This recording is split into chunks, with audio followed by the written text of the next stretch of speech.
Good morning, all. Welcome to Learners Academy.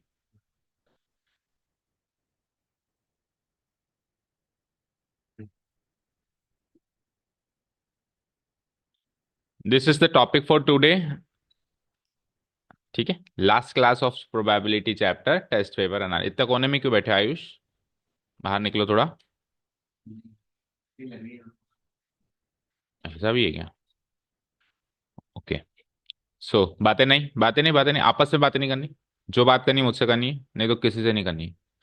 Okay, so this is test paper analysis on the topic probability. Paper lengthy था, ये सबको पता था। पता है ना?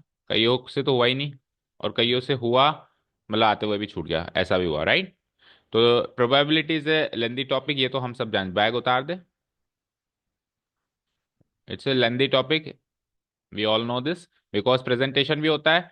और it is not like class 10 probability की सर प्रेजेंटेशन पे ध्यान दे ले, सोल्यूशन तो बहुत सरल है।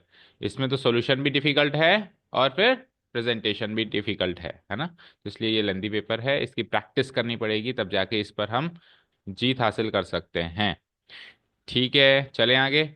अब क्या करना है, सारे कितने क्वेश्चन टोटल, 1 2 3 4 5 6 7 8 9 10 11 12, तो करीब 11 12 क्वेश्चन है ना। लेंदी पेपर है काफी, क्योंकि आपने तो एक एक ही अटेम्प्ट किया होगा एग्जाम में, लेकिन यहाँ तो अपने को दोनों जो है डिस्कस करने हैं। तो ऑब्वियसली करीब 1.5 से 2 घंटे लगेंगे। चलो स्टार्ट करते हैं विदाउट वेस्टिंग टाइम। तो प्रेजेंटेशन पार्ट थोड़ा सा मैं स्किप करता जाऊंगा। जो इंपॉर्टेंट है वो बता देंगे, जो ज्यादा इंपॉर्टेंट नहीं है उसको हम स्किप कर देंगे। अगर आप में से किसी को जिज्ञासा हो कि सर आप वो भी बताओ, तो आप आके पूछ सकते हैं, हमको बता देंगे कि इसकी लाइंस कैसे लिखनी है, इसकी लाइंस कैसे लिखनी है। ठीक है, वो जिज्ञासा तब जागृत होगी जब आप खुद करने बैठेंगे। आप खुद करने बैठेंगे तो आपको पता चलेगा यार ये तो मुझसे हुआ ही नहीं। तो आप आगे पूछ सकते हैं कि सर यहाँ क्या करना है। ठीक है, चलें। क्वेश्चन नंबर फर्स्ट जो है, उसके दोनों पार्ट्स कंडीशनल प्रोबेबिलिटीज हैं, ये आपको साफ साफ दिख रहा है, देखो। Find the conditional probability, find the conditional probability. हर एक टॉपिक से सवाल है इस टेस्ट पेपर के अंदर। इवन बर्नौली ट्रायल के भी थोड़ी बहुत ऊपर ऊपर से झलक है। मतलब पूरा चैप्टर को कंप्लीट करता है। अगर आप प्रोबेबिलिटी का कल टेस्ट देने जा रहे हो, आज ये पेपर सॉल्व कर दो, मैं नहीं मानता कि पूरे चैप्टर का कुछ कोना भी बचा होगा, है ना?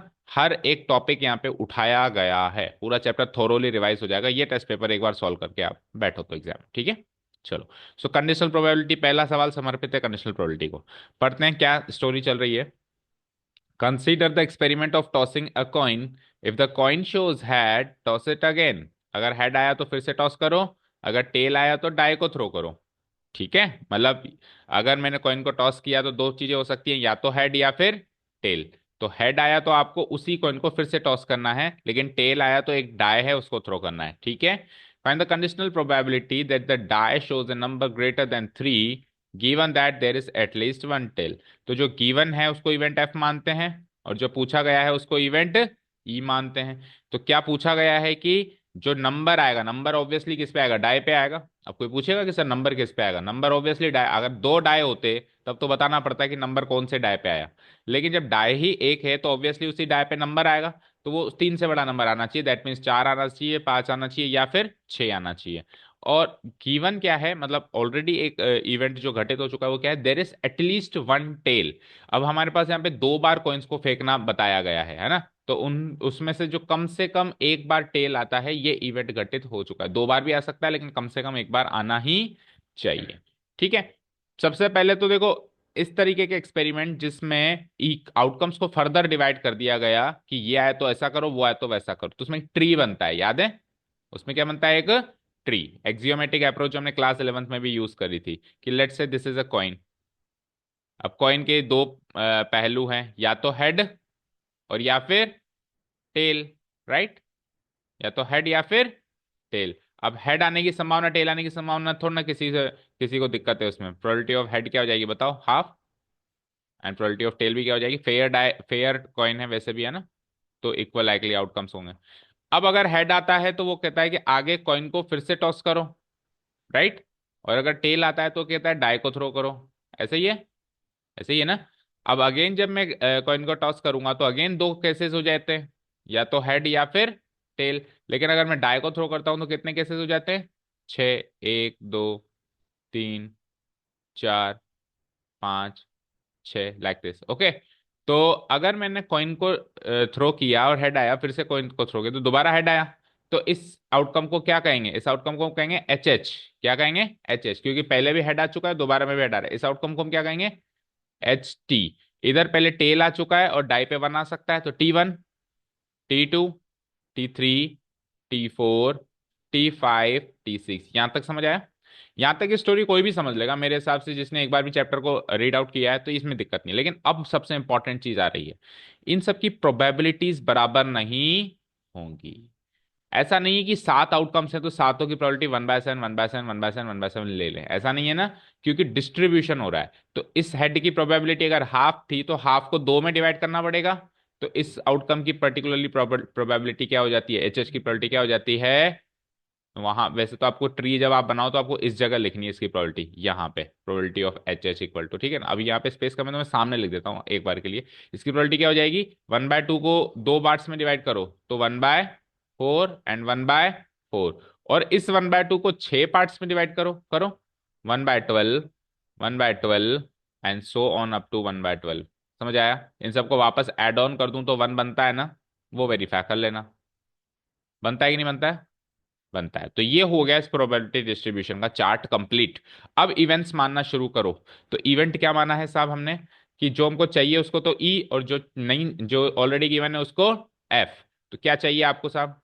Number greater than 3। तो हम ले लेंगे इवेंट ई,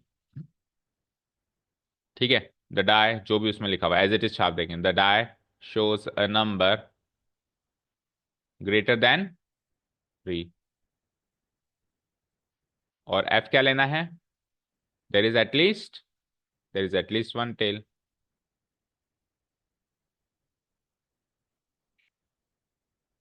ओके फाइन, ठीक है।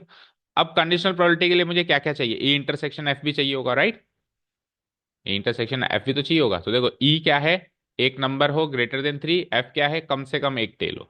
ठीक है, तो ई के आउटकम्स बताओ। यहां से इन ये 1 2 3 4 5 6 7 आउटकम्स है मेरे पास, नहीं 8 आउटकम्स है, दो ऊपर 6 नीचे।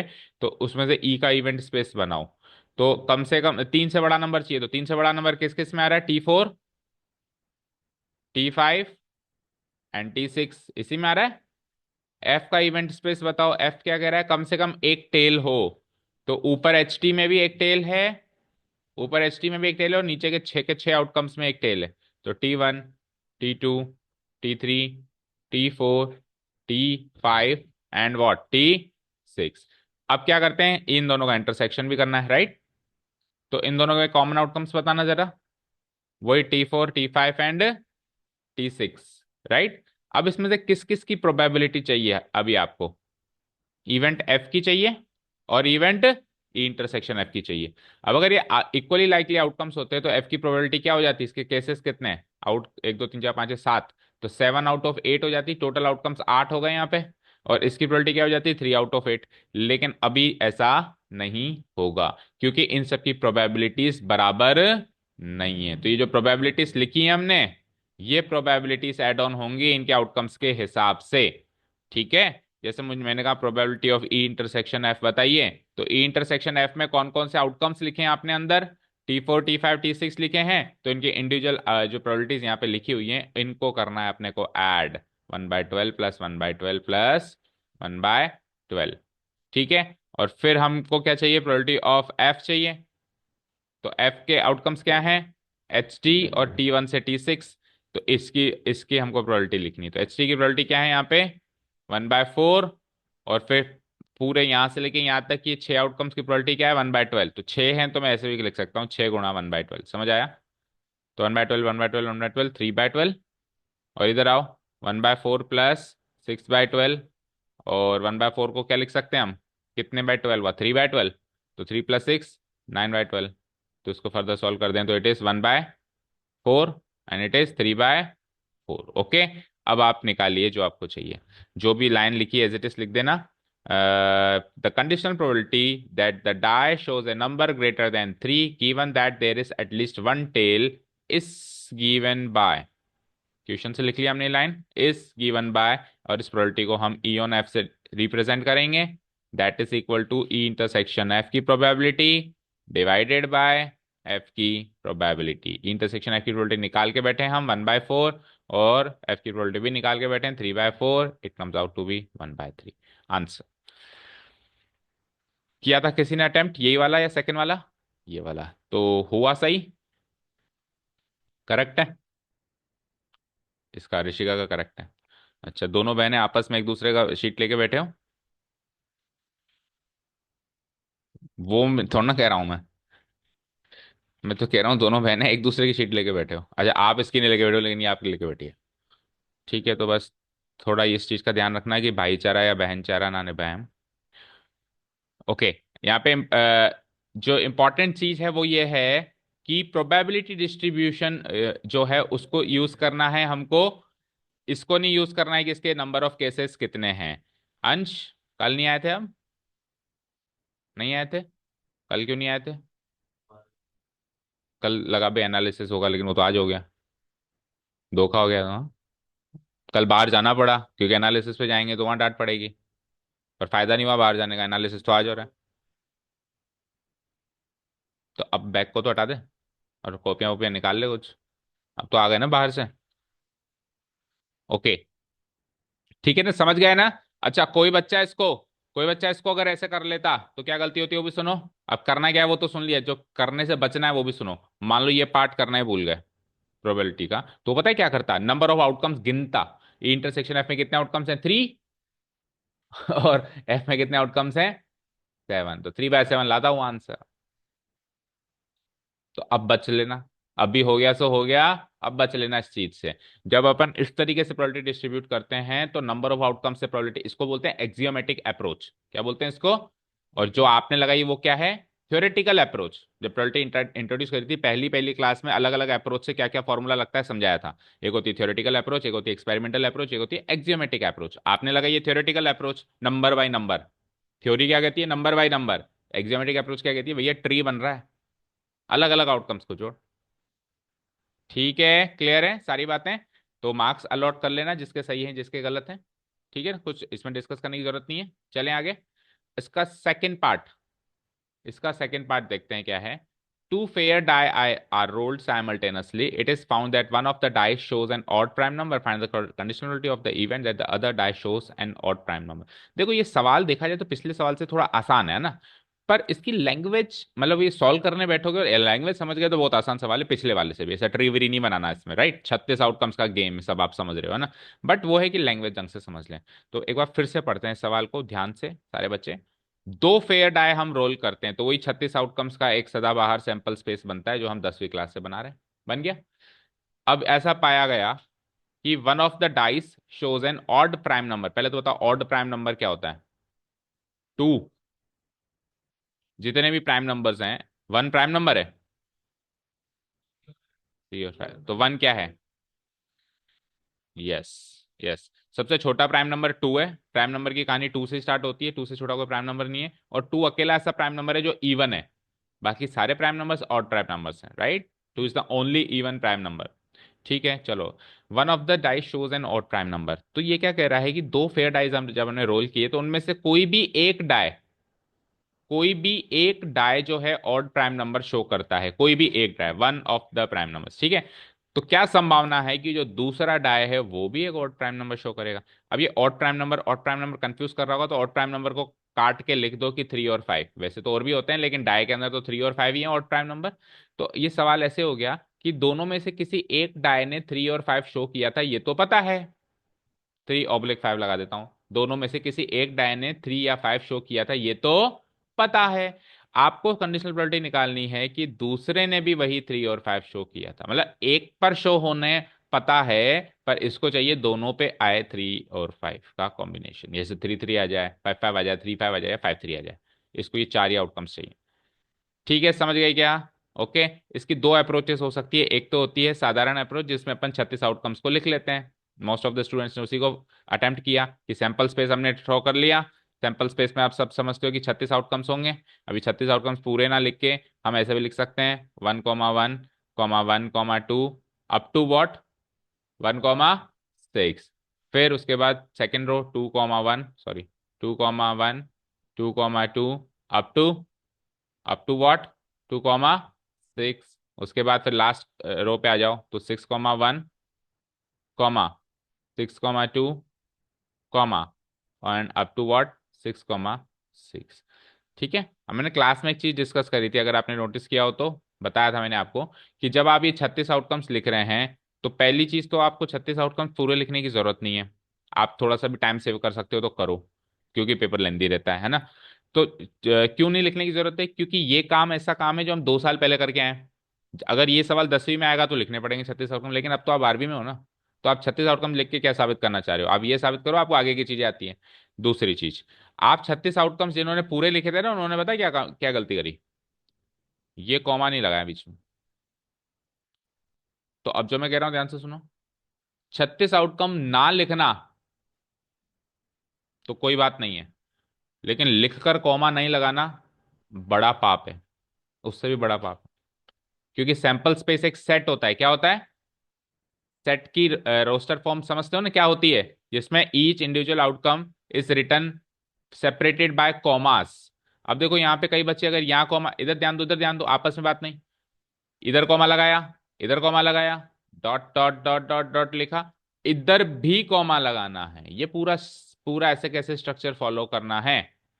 और अगर नहीं कर सकते तो कृपया करके पूरे 36 आउटकम्स लिख देना।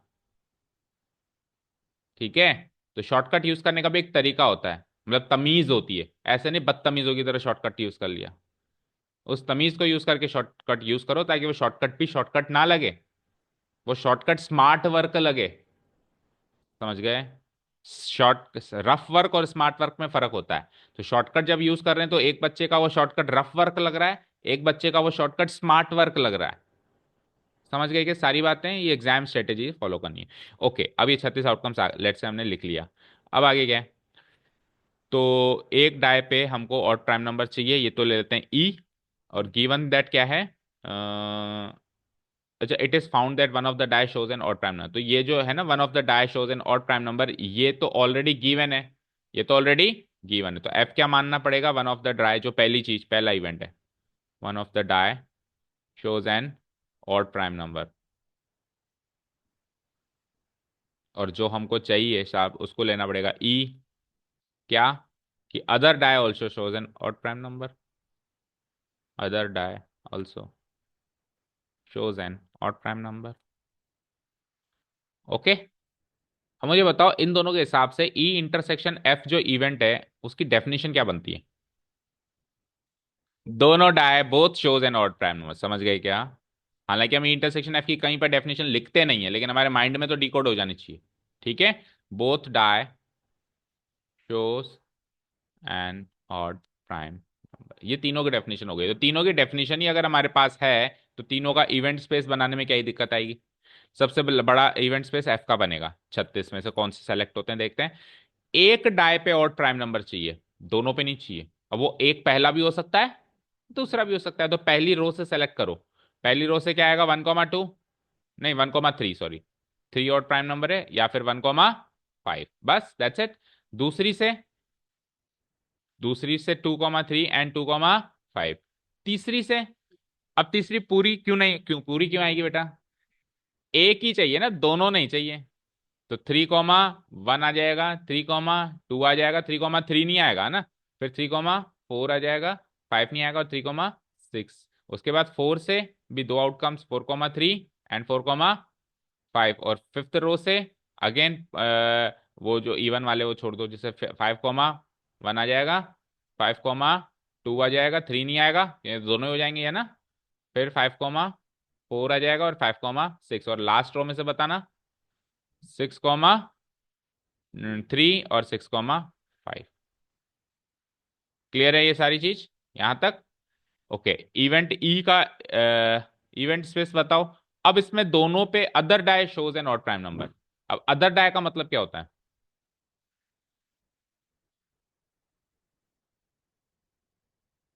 अब देखो, अदर डाई लैंग्वेज लिखना थोड़ा सा कॉम्प्लिकेटेड। अदर डाई का मतलब जो एक पे तो कर ही रहा है, दूसरे पे भी करे।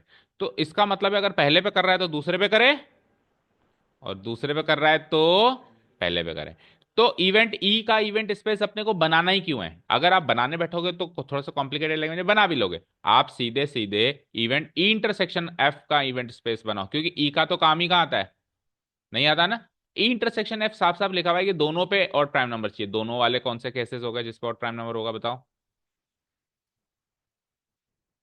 3 3 5 5, फिर 3 5 5 3। सही कर रहे हैं हम। हम्म।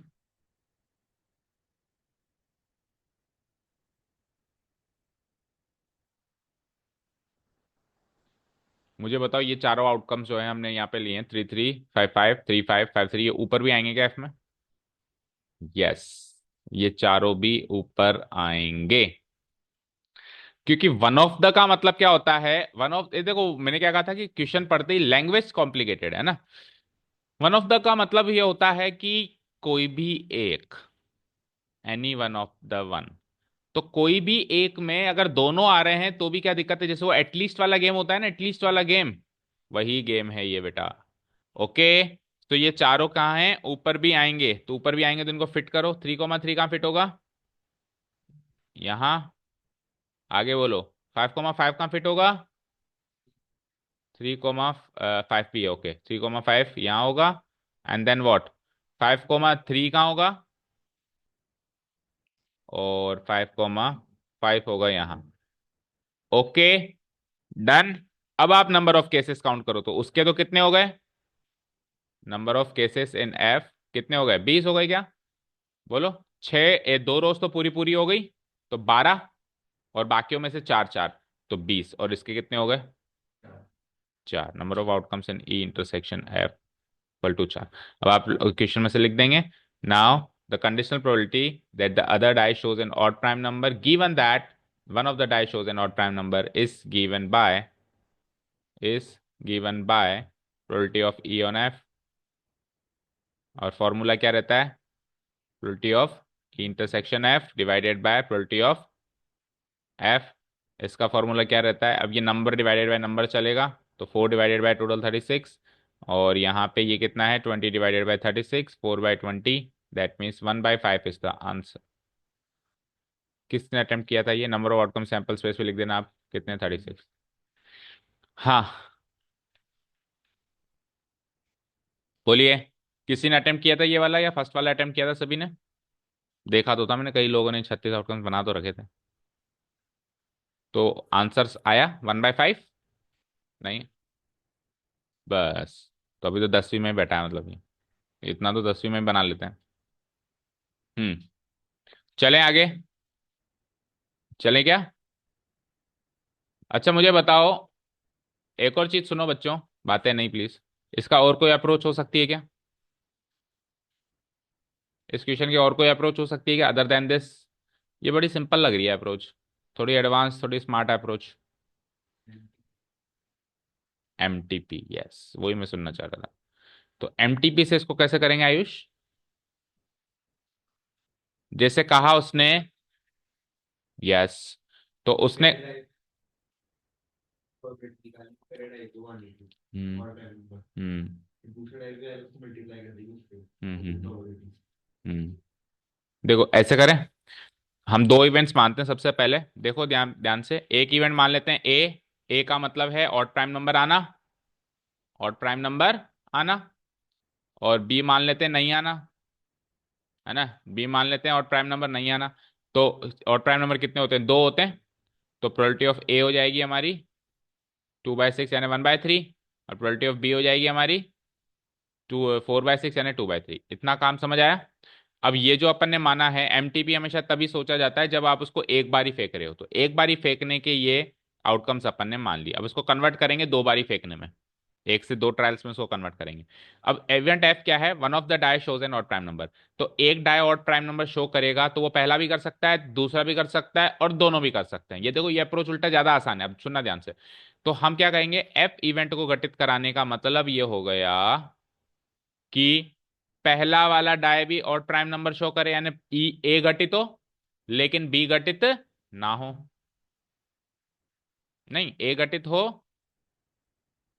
हाँ, प्लस, या फिर ए घटित ना हो और बी घटित हो जाए, और या फिर दोनों ही घटित हो जाए, समझ गए?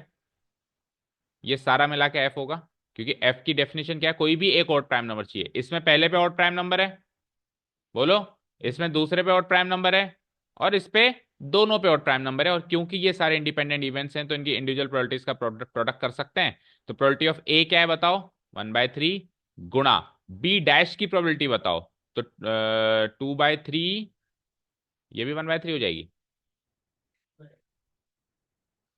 ओके ओके ओके, अच्छा अपन या तो ए डैश लिखे है ना, हाँ तो ठीक है, बी डैश नहीं होगा, बी का मतलब है कि दूसरे पे और प्राइम नंबर नहीं है, तो फिर डैश क्यों आएगा, सही है। तो इधर आएगा ए इंटरसेक्शन बी, इधर आएगा बी इंटरसेक्शन बी।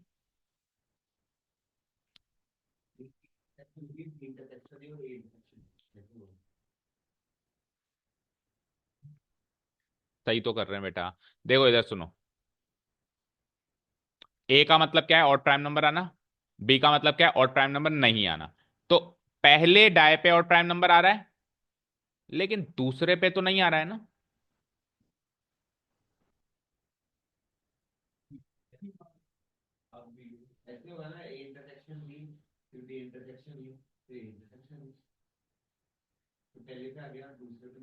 और फिर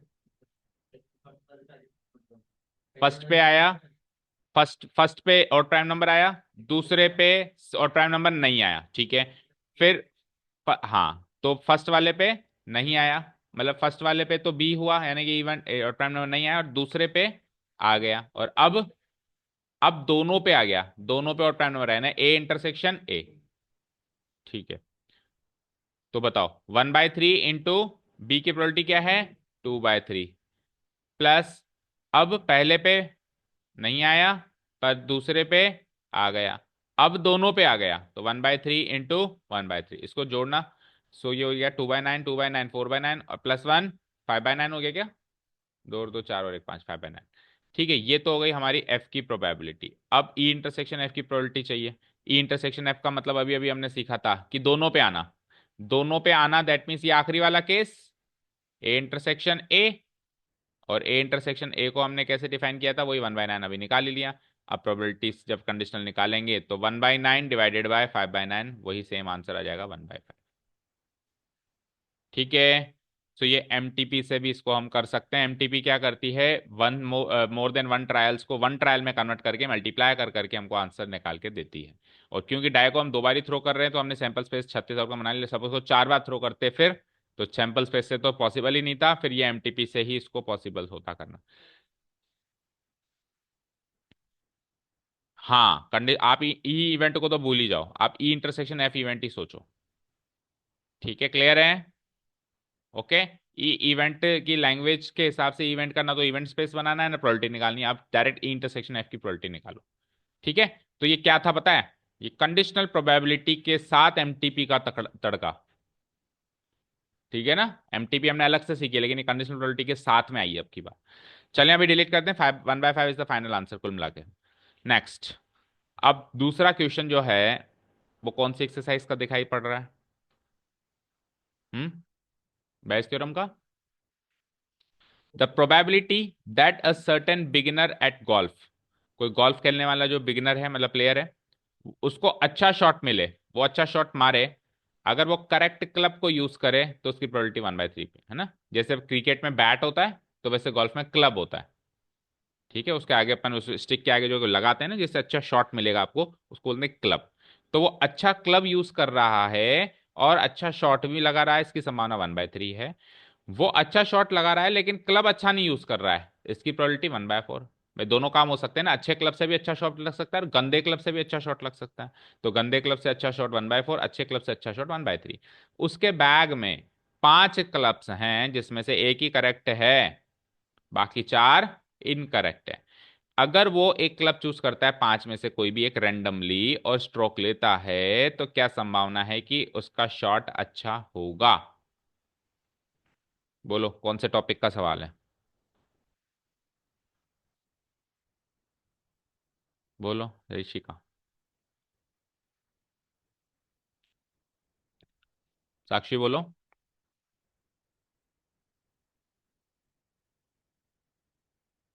टोटल प्रोबेबिलिटी है या रिवर्स प्रोबेबिलिटी है? अच्छा, दो स्टार्टिंग इवेंट्स क्या लोगे, हाइपोथेसिस क्या लोगे? करेक्ट क्लब, इनकरेक्ट क्लब, क्योंकि पांच क्लब्स हैं, उसमें से एक क्लब अच्छा है, चार क्लब्स गंदे हैं। तो करेक्ट क्लब की प्रोबेबिलिटी 1/5, इनकरेक्ट क्लब की प्रोबेबिलिटी 4/5। ठीक है, अब अच्छे क्लब के साथ अच्छा शॉट गिवन है, बुरे क्लब के साथ अच्छा शॉट गिवन है, और फाइनली हमसे प्रोबेबिलिटी पूछी है अच्छे शॉट की। That means it is the question of theorem of total probability. अब रिवर्स प्रोबेबिलिटी पता है कैसे होती? रिवर्सिबिलिटी ऐसे होती कि आपको गिवन होता कि शॉट अच्छा लगा है, आप बताओ उसने क्लब अच्छा यूज किया था, इसकी संभावना क्या है, या क्लब अच्छा नहीं यूज किया था, इसकी संभावना क्या है। रिवर्स आते हैं अपन, उसको बोलते हैं अपन बायस थ्योरम या रिवर्स प्रोबेबिलिटी। तो थ्योरम टोटल प्रोबेबिलिटी थोड़ा रिस्की पार्ट है, क्योंकि पूरे चैप्टर में एक ही सवाल है, तो उसकी प्रैक्टिस थोड़ी कम हो पाती है, या फिर वो भी हो सकता है ये चीज माइंड में कम आती है, लेकिन हर दूसरे तीसरे साल घूम फिर के इसका सवाल जरूर आता है। पिछले साल नहीं आया था, और उससे पिछले साल भी 2 साल से नहीं आ रहा। ठीक है, तो अब समझ ला, समझ जाओ, समझदार को इशारा काफी होता है। ठीक है ना, चलो। सो इसको खत्म करते हैं। तो हम इवेंट E1 और E2 ले लेते हैं, करेक्ट क्लब और इनकरेक्ट क्लब। ठीक है, इवेंट्स का डिस्क्रिप्शन कर देता हूं मैं। E1 हो जाएगा करेक्ट क्लब को यूज करना, ही चूजेस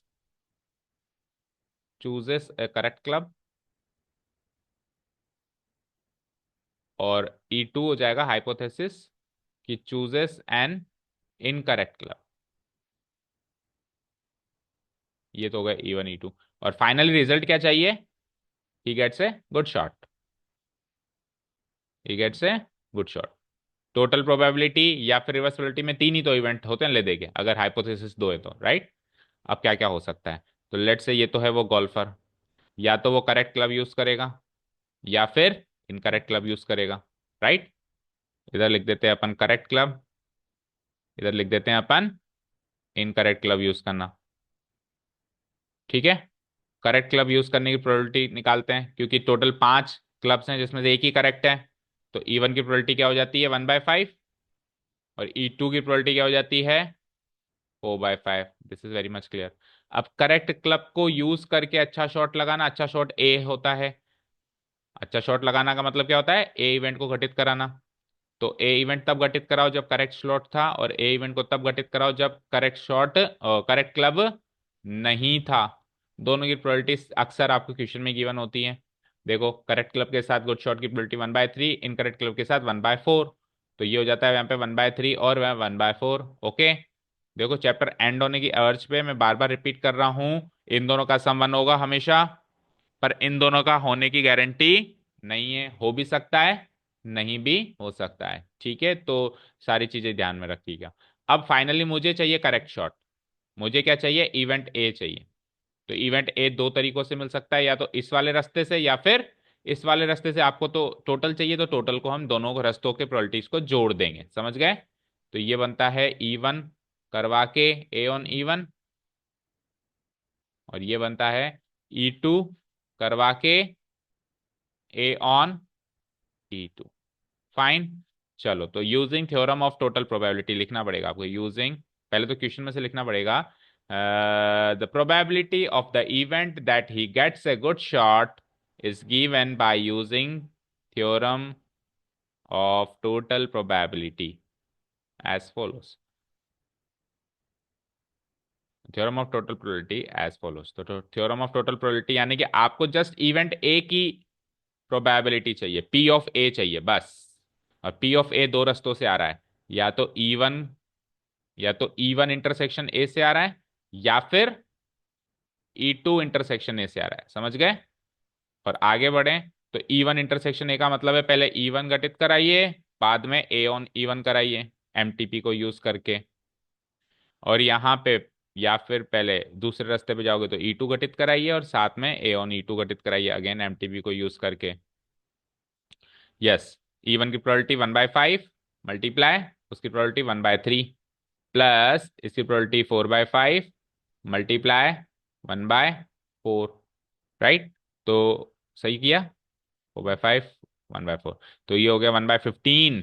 और वो क्या हो जाता है, 4 से 4 काट दो तो 1/5, 1/5 बोले तो 3/15, सही है। तो इट इज 4/15 आंसर। ठीक है। अब जब अपन रिवर्स प्रोबेबिलिटी यूज करते हैं तो ये 4/15 एक्चुअली डिनोमिनेटर में बैठता है, और उसमें से रिवर्स आओ, आपको ये वाला केस चाहिए या वो वाला केस चाहिए, वो प्रोबेबिलिटी ऊपर बैठती है। मान लो कि ये वाला केस चाहिए होता तो 1/15 को ऊपर बैठा था, और ये वाला केस चाहिए तो 3/15 को ऊपर बैठा था। ऐसे ही तो करते हैं, पर वो काम इधर नहीं करना, इधर जस्ट आपको total probability denominator part solve करके निकल के आना है, बस दैट्स इट। ओके, ठीक है, चले नेक्स्ट। ओके, इसका सेकंड पार्ट देखते हैं। सेकंड पार्ट क्या है? अब सेकंड पार्ट है आपका एक्चुअली 22 कहाँ है, दिया नहीं है आज। So Diya is known to speak truth 5 out of 7 times. ऐसा बताया गया कि दिया 7 में से 5 बार ही सच बोलती है, तो झूठ कितनी बार बोलेगी? 2 बार ही। ठीक है। अब वो एक कार्ड निकालती है। ऐसा ये सच झूठ बोलने वाला सवाल हमने क्लास में डिस्कस किया था कि पहले तो ये बताओ, एग्जाम्पल में है ना, तो उसी पे बेस्ड है। हाँ, तो स्टोरी डिफरेंट हो सकती है, जैसे कार्ड्स निकालने का नहीं था, वहां पे शायद डाई थ्रो करने का रहा होगा, अभी कार्ड्स निकालने का है।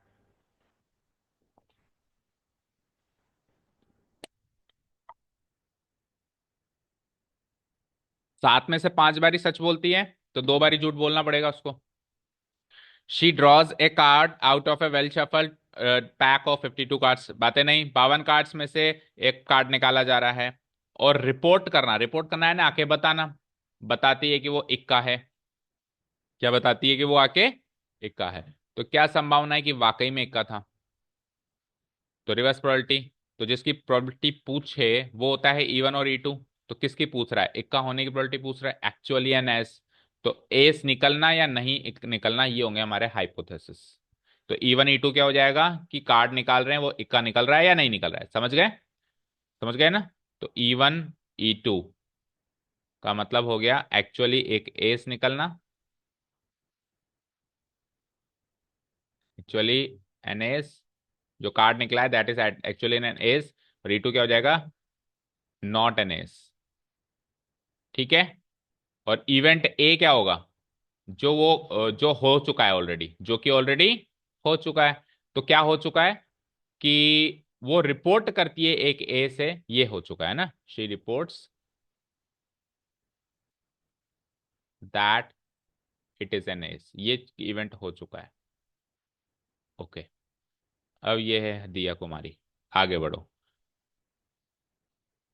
उसने डाय फेंका, तो या तो इवन इवेंट हुआ होगा, इक्का निकला होगा, या फिर लिख देता हूं एक्चुअल क्या है, इक्का एस नॉट एन एस। बस ये दो चीजें हो सकती हैं। तो इक्का निकलने की प्रोबेबिलिटी बताओ, इक्के कितने होते हैं पैक ऑफ 52 कार्ड्स में? तो 4 out of 52 gives me, 4 out of 52 gives me what, 1/13। And not an ace, तो how many non ace cards are there? Out of 52 4 minus करो तो 48 out of 52, that comes out to be 1/13, भी minus करके देख सकते हैं। तो that comes out to be what, 12/13। Okay, यहां तक क्लियर है? अब आगे की कहानी सुनो। इक्का आया था और इवेंट ए घटित हुआ था, that means A on E1, that means what, A on E1। A on E1 का मतलब क्या है ये सोचो जरा, और ए ऑन E2 का मतलब क्या है वो सोचो जरा। फिर से सोचते चलो, ध्यान से सुनना। ए इवेंट का मतलब क्या है कि वो बताती है इक्का है। इवन इवेंट का मतलब क्या है, वाकई में इक्का है। ठीक है। तो इवन इवेंट हो चुका है यानी वाकई में इक्का निकल चुका है, और ए इवेंट घटित कराना है यानी उसको भी यही बताना है कि इक्का है। तो इक्का आया था और वो भी इक्का बता रही है, दैट मीन्स वो सच बोल रही है। तो A on E1 का मतलब है दिया का सच बोलना, और A on E2 का मतलब है दिया का झूठ बोलना, क्योंकि A on E2 का मतलब क्या है, इक्का नहीं आया था, E2 इवेंट हुआ था। लेकिन वो कह रही है इक्का आया था, वो रिपोर्ट कर रही है कि क्या आया था, एस आया था। तो A on E1 का मीनिंग है उसका सच बोलना, जिसकी प्रोबेबिलिटी 5 आउट ऑफ 7 गिवन है, तो झूठ बोलने की प्रोबेबिलिटी क्या हो जाती है, 2/7। अब ये क्वेश्चन इसलिए थोड़ा ट्रिकी है क्योंकि इसका सम भी 1 आ रहा है, और तो आप कहीं इसको ना हाइपोथेसिस मान के इसको ये मान लो, इसलिए ये रिस्की। हालांकि आंसर उससे भी सेम आ सकता है, क्योंकि मल्टीप्लाई तो कर रहे हैं हम, लेकिन प्रेजेंटेशन गलत है तो मार्क्स पूरे नहीं मिलेंगे। समझ गए? क्लियर? क्लियर है क्या ऋषिका? ओके। अब फाइनली क्या हुआ कि जो इवेंट ए घटित हो गया, यानी कि उसने बता दिया कि इक्का है। तो वही दो रास्ते, या तो इधर से जो हमने पिछले सवाल में किया, ए ऑन इवन, और या फिर इधर से। Okay, so using Bayes theorem, the probability that it is actually an ace, given that कि she has reported that it is an ace, है ना, एक्चुअली इक्का था, और गिवन है कि उसने ये बताया, उसने ये रिपोर्ट किया है कि इक्का था। ठीक है, तो प्रोबेबिलिटी चाहिए एक्चुअली इक्के होने की, यानी इवन की, और बताया गया है कि इक्का है, यानी कि ए इवेंट घटित हुआ है। तो इसको हम लिखेंगे even multiplied by A on even divided by ये केस, साथ में इसका अपोजिट केस, साथ में इसका अपोजिट केस। Okay fine. चलो, तो E1 की प्रोबेबिलिटी क्या है? 1/13 मल्टीप्लाइड बाय 5/7, एक बार ये का यही केस नीचे, और फिर दूसरा केस क्या है? 12/13 मल्टीप्लाइड बाय वॉट? 2/7। सॉल्व करेंगे तो 13 7 13 7 13 7 खत्म। सो 5 डिवाइडेड बाय 5 + 12 टू जा 24, यानी 5/29 इज द आंसर। तो पिछले केस में हमने केवल ये निकाला था, ये वाली चीज। ठीक है, पिछला ऑप्शन मतलब इस क्वेश्चन का जो पिछला ऑप्शन है उसमें हमने केवल ये निकाला था, जबकि बार हम दोनों चीज निकाल रहे हैं। बोलो क्लियर है क्या? तो बाइस थ्योरम पर आधारित एक सवाल, बाइस थ्योरम टोटल प्रोबेबिलिटी पर टॉपिक पर ये पूरा सेकंड क्वेश्चन समर्पित, एक क्वेश्चन एक टॉपिक पर एक क्वेश्चन समर्पित। अब तीसरा चले, चले क्वेश्चन नंबर 3 में भी अगेन दो ऑप्शंस हैं। जो पहला ऑप्शन है वो आपके एग्जाम्पल से हूबहू लिया गया है। आपको याद हो तो आपको बताया था कि अगर दो इवेंट्स इंडिपेंडेंट हैं, ई और एफ अगर इंडिपेंडेंट हैं, तो ई डैश और एफ भी होंगे, तो ई और एफ डैश भी होंगे, तो ई डैश और एफ डैश भी होंगे। या तो होंगे तो चारों पेयर होंगे, नहीं होंगे तो एक भी पेयर नहीं होगा। ठीक है, या तो चारों दोस्त आते हैं, एक भी नहीं आता, ऐसे समझ लो। ठीक है, क्लियर है? अब आपको करना है इस चीज को साबित, आपको करना है इस चीज को साबित कि ऐसा कैसे होता है। ठीक है, तो कैसे साबित करेंगे? देखो गिवन क्या है, क्वेश्चन नंबर फर्स्ट को सॉल्व कर रहा हूं मैं। क्वेश्चन नंबर फर्स्ट में मुझे बताओ गिवन क्या है और प्रूव क्या करना है। गिवन है कि ई और एफ इंडिपेंडेंट है, E and F R independent, ये गिवन है। और साबित क्या करना है? ई डैश और एफ डैश इंडिपेंडेंट है, ये साबित करना है। ठीक है, तो मुझे बताओ ई और एफ इंडिपेंडेंट है, इसका मतलब क्या होता है? क्या यही होता है जो मैं लिख रहा हूं? Probability of E multiplied by probability of F. और ई डैश और एफ डैश इंडिपेंडेंट, इसका मतलब क्या होता है कि ई डैश इंटरसेक्शन एफ डैश क्या होगा? Probability of E dash multiply probability of F dash. यहां तो कोई डाउट? तो आपको ऊपर वाली चीज तो गिवन है और नीचे वाली चीज साबित करनी है, यानी इससे ये चीज निकाल के देनी है। ये चीज गिवन है, उससे ये नीचे वाली चीज निकाल के देनी है। तो जो आपको साबित करना है उसका एलएचएस पार्ट बोलो, जो आपको साबित करना है उसका एलएचएस पार्ट बोलो, बोलो। साबित क्या करना है? अंश बोलोगे कुछ? हम्म, साबित क्या करना है ये बताओ। तो उसका एलएचएस पार्ट क्या है?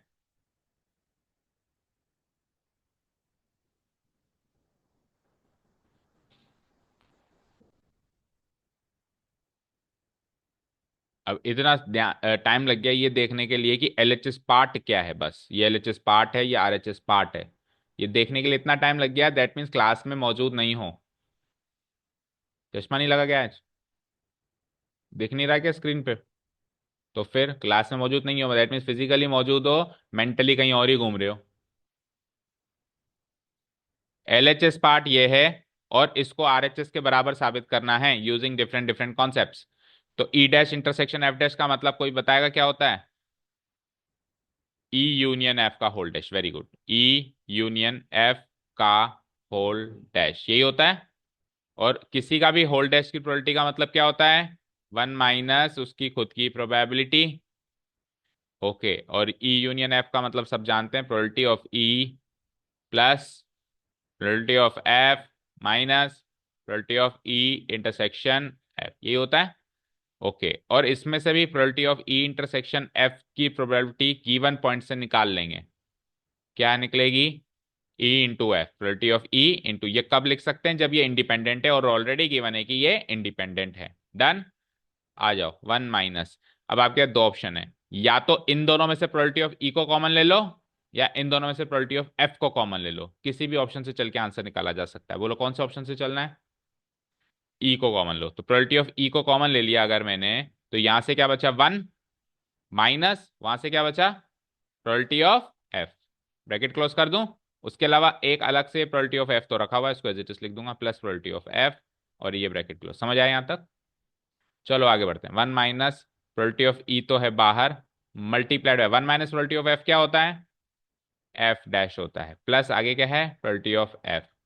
ठीक है, ब्रैकेट क्लोज। अब इन दोनों में से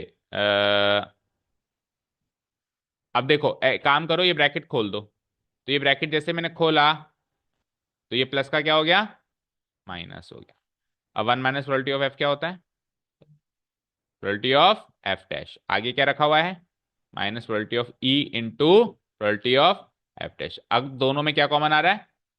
probability of F dash common आ रहा है, तो कॉमन निकाला तो अंदर क्या बचा? वन माइनस यहां से क्या बचा? Probability of E, bracket close. तो प्रोबेबिलिटी ऑफ एफ डैश तो है ही सही, multiplied by one minus probability of E क्या होता है? Probability of E dash, which is nothing but our R H S. So L H S से start करके हमने आर एच एस प्रूव कर दिया, प्रूव्ड। क्या यूज किया है आपने? सेट थ्योरी को यूज किया। साथ में बहुत इंपॉर्टेंट चीज है कि ई इंटरसेक्शन एफ की probability, probability of E into probability of F है, इसको हमने यहाँ पे यूज किया, इस जगह पे, यहां से लेके यहां तक हमने यूज किया एमटीपी को। एमटीपी क्या कहता है? अगर इंडिपेंडेंट इवेंट्स हैं तो कर दो दोनों का प्रोडक्ट। ठीक है, अब ये तो है केवल फर्स्ट पार्ट। अब सेकंड पार्ट क्या है? सेकंड पार्ट ये है, सेकंड पार्ट में गिवन क्या है? गिवन तो सेम ही रहेगा, गिवन तो सेम ही रहेगा, टू प्रूव चेंज हो जाएगा। तो करने थे तो दोनों ही करने थे, इवन तीनों भी करने के आ सकते हैं, क्योंकि तीन थ्योरम्स दी हुई हैं आपके बुक के अंदर ही, है ना। तो गिवन तो सेम ही रहेगा, E and F R independent. लक्ष्य जाओ, आइस वॉश करके आओ बाहर से, इवेंट्स। और टू प्रूव क्या करना है? कि ई dash and F R independent. इसको कन्वर्ट करो मैथमेटिकल प्रॉब्लम में, तो ये तो वही सेम होगा कन्वर्ट पिछली बार की तरह, probability of E multiply probability of F. और इसको कन्वर्ट करेंगे तो क्या होगा? Probability of E dash intersection F equal to probability of E dash multiplied by probability of F. Fine, ठीक, ओके, यहाँ तक कोई डाउट नहीं है? चलते हैं आगे।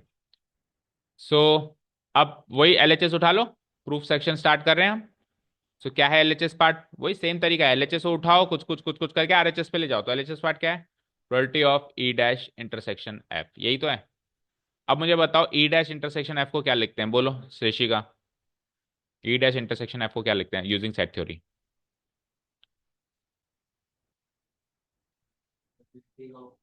एफ जो है वो तो पूरा लिखो, और माइनस इन दोनों की इंटरसेक्शन की प्रोबेबिलिटी, यही लिखते हैं यूजिंग सेट थ्योरी। ठीक है साहब, तो प्रोबेबिलिटी ऑफ एफ पूरा आएगा, और ई इंटरसेक्शन एफ को अभी हम गिवन पॉइंट से यूज कर लेंगे। क्या है ये? Probability of E multiplied by probability of F. इन दोनों से क्या कॉमन आया? बचा क्या? One minus probability of E. तो ये तो उस बहुत छोटा सा था, आराम से हो गया ना, probability of F multiplied by probability of E dash. पिछले वाले से आसान था, हो गया मेरा आर एच एस पार्ट, यही है क्या? Probability of F multiplied by probability of E dash, तो आर एच एस पार्ट हो गया, हैंस प्रूव्ड। ओके, नहीं जरूरी नहीं है, मैन डायग्राम किसी में भी बनाना जरूरी नहीं है, केवल आपको समझाने के लिए था। ठीक है, डन, क्लियर। अच्छा, एक तीसरा पार्ट रह गया, वो कौन सा बचता है? बस पार्ट बता दो। ई डैश एफ डैश हो गया, ई डैश एफ हो गया, तो क्या बच सकता है अब? ई एंड एफ डैश भी पूछा जा सकता है, तीसरा क्वेश्चन भी। ये सेकंड की तरह हो जाएगा, जैसा भी सेकंड किया था ये तीसरा भी आसानी से हो जाएगा। ठीक है, चलें आगे। अब अगर ये सेट थ्योरी का क्वेश्चन ना किया हो तो फिर अगला क्वेश्चन सुनो। अगला क्वेश्चन में हल्का फुल्का एडवांस है, मतलब एडवांस बोले तो एडवांस नहीं कह सकते, पुराने कॉन्सेप्ट्स का इस्तेमाल है जो आज तक हमने 12वीं तक सीखे हैं। उसमें एक कॉन्सेप्ट ये भी आता है, एपीजीपी। एपीजीपी सुना है ना आपने? चलो देखते हैं क्या है सवाल। ध्यान से सुनना, लक्ष्य तेरा सवाल आ रहा है। Ayush and Lakshya throw a die alternatively, what you mean by alternatively? Alter, ये गलत लिखा हुआ है बट ऑल्टरनेटली होता है एक्चुअली। ऑल्टरनेटली, दोनों में फर्क है ना। ऑल्टरनेट, ऑल्टरनेटली का मतलब होता है एक चांस इसकी, एक चांस इसकी, एक चांस इसकी, एक ऑल्टरनेट, एक छोड़ के एक। ऑल्टरनेट का मतलब क्या होता है? एक छोड़ के एक। ऑल्टरनेटिव का मतलब पता है क्या होता है? ऑल्टरनेटिव का मतलब होता है ऑप्शंस, जैसे मैं कहता हूं इसके कितने ऑल्टरनेटिव्स हैं। तो ऑल्टरनेटिवली का मतलब ऑप्शनल तरीके से, यानी कि जिसकी मर्जी हो जो भी फेंक दें। तो इस तरीके से गेम थोड़ा ना चल रहा है भाई, जिसकी मर्जी हो जो भी फेंक दें। ऑल्टरनेटली चल रहा है, ऑल्टरनेटिवली नहीं चल रहा है। ठीक है, तो गेम क्या चल रहा है कि आयुष और लक्ष्य दोनों डाय फेंकेंगे, और जो जिसके सिक्स आएगा वो जीत जाएगा और गेम ओवर हो जाएगा। जिसके सिक्स आया वो जीत गया, गेम ओवर हो गया। अब उनकी प्रोबेबिलिटी बताओ दोनों की, respective probabilities of winning. Ayush की भी बताओ, लक्ष्य की बताओ। लेकिन यह है कि आयुष ने पहले स्टार्ट किया था तो ऑब्वियसली उसकी प्रोबेबिलिटी लक्ष्य की प्रोबेबिलिटी जीतने की प्रोबेबिलिटी से ज्यादा होगी, ये तो समझ में आ रहा है गेम से। क्योंकि मान लो पहली बारी में सिक्स आ गया तो लक्ष्य का तो नंबर ही नहीं आया, क्योंकि गेम वहीं ओवर हो गया। लेकिन नहीं आया, जैसे एक वो मूवीज में देखते हैं ना, रिवॉल्वर ले लेते हैं, उसमें गोलियां डाल के ऐसे शफल कर देते हैं, पहले तू लगा, बच गया तो ठीक है, फिर तू लगा, फिर बच गया तो ठीक है, फिर तू लगा। तो जिसका पहला नंबर आएगा उसके मरने के ज्यादा चांसेस हैं। लेकिन चांसेस तो हैं दूसरे के भी मरने के, वो मिस हो गया तो फिर दूसरा नंबर तेरा है। समझ गए क्या? तो कुछ इस टाइप का ये गेम है। चलो जी, अब सुनो ध्यान से।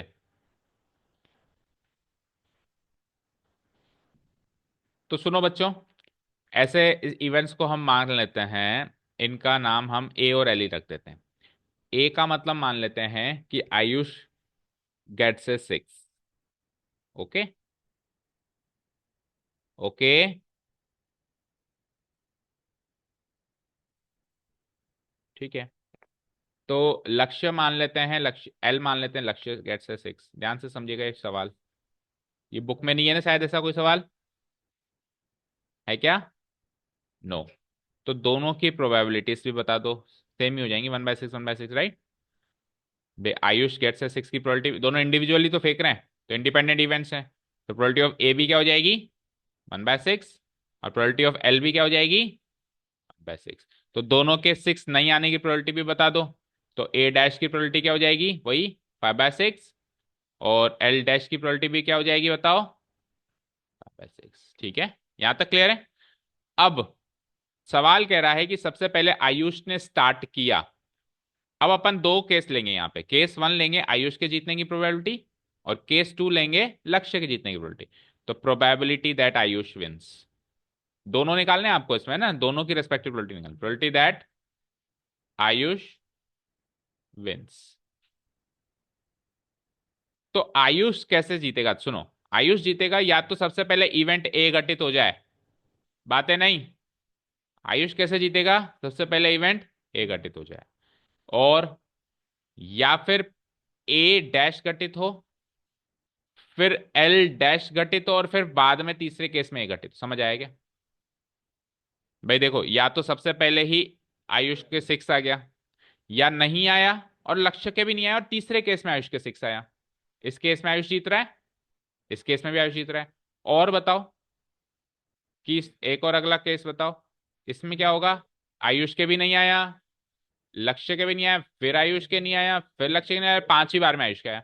लेकिन ऐसे केसेस तो सर चलते ही जाएंगे, ऐसे केसेस तो और लगाओ चलते ही जाएंगे। पहली बार में आएगा, तीसरी बार में आएगा, पांचवी बार में आएगा, सातवीं बार में आएगा। ठीक है, एक आध केसेस की प्रोबेबिलिटी निकालते हैं। तो आयुष के सिक्स लाने की प्रोबेबिलिटी हमने जैसा कि डिस्कस किया 1/6 होगी। और के केस पे अपन प्लस करते हैं ए डैश की। अब यहाँ पे ये सारे इवेंट्स इंडिपेंडेंट है तो मल्टीप्लाई कर सकते हैं अपन। तो ए डैश की प्रोबेबिलिटी क्या है? मल्टीप्लाइड बाय एल डैश की प्रोबेबिलिटी क्या है? फिर ए की प्रोबेबिलिटी क्या है? ब्रैकेट क्लोज कर दूं, प्लस आगे बोलो ए डैश की मल्टीप्लाई मल्टीप्लाई, क्यों, ए डैश है ना, अच्छा हाँ सही है, किसी के भी डैश की प्रोबेबिलिटी तो 5/6 ही है ना। आगे, और ए की, और प्लस ऐसे करते ये चलते ही जाएगा। ओके, तो अब ये तो समझ आ रहा है कि ये कि इनफाइनाइट सीरीज है, ये फाइनाइट सीरीज नहीं है, क्या है, बट ये सीरीज किस प्रकार की है, आप ध्यान से देखो। पहला टर्म है 1/6, दूसरा टर्म है 1/6 इंटू 5/6 इंटू 5/6, तीसरा टर्म है 1/6 इंटू 5/6 इंटू 5/6 इंटू 5/6 इंटू, तो तीन टर्म से आपने ये पहचान लिया कि किस टाइप की ये सीरीज है, बताओ। जीपी, देखो, ये 5/6 इंटू 5/6 वाली चीज पिछली वाली से मल्टीप्लाई हो रही है, और ये 5/6 इंटू 5/6 अगेन पिछली वाली से मल्टीप्लाई हो रही है। तो हर एक नंबर में कुछ मल्टीप्लाई करके अगला नंबर मिले उसको जीपी बोलते हैं।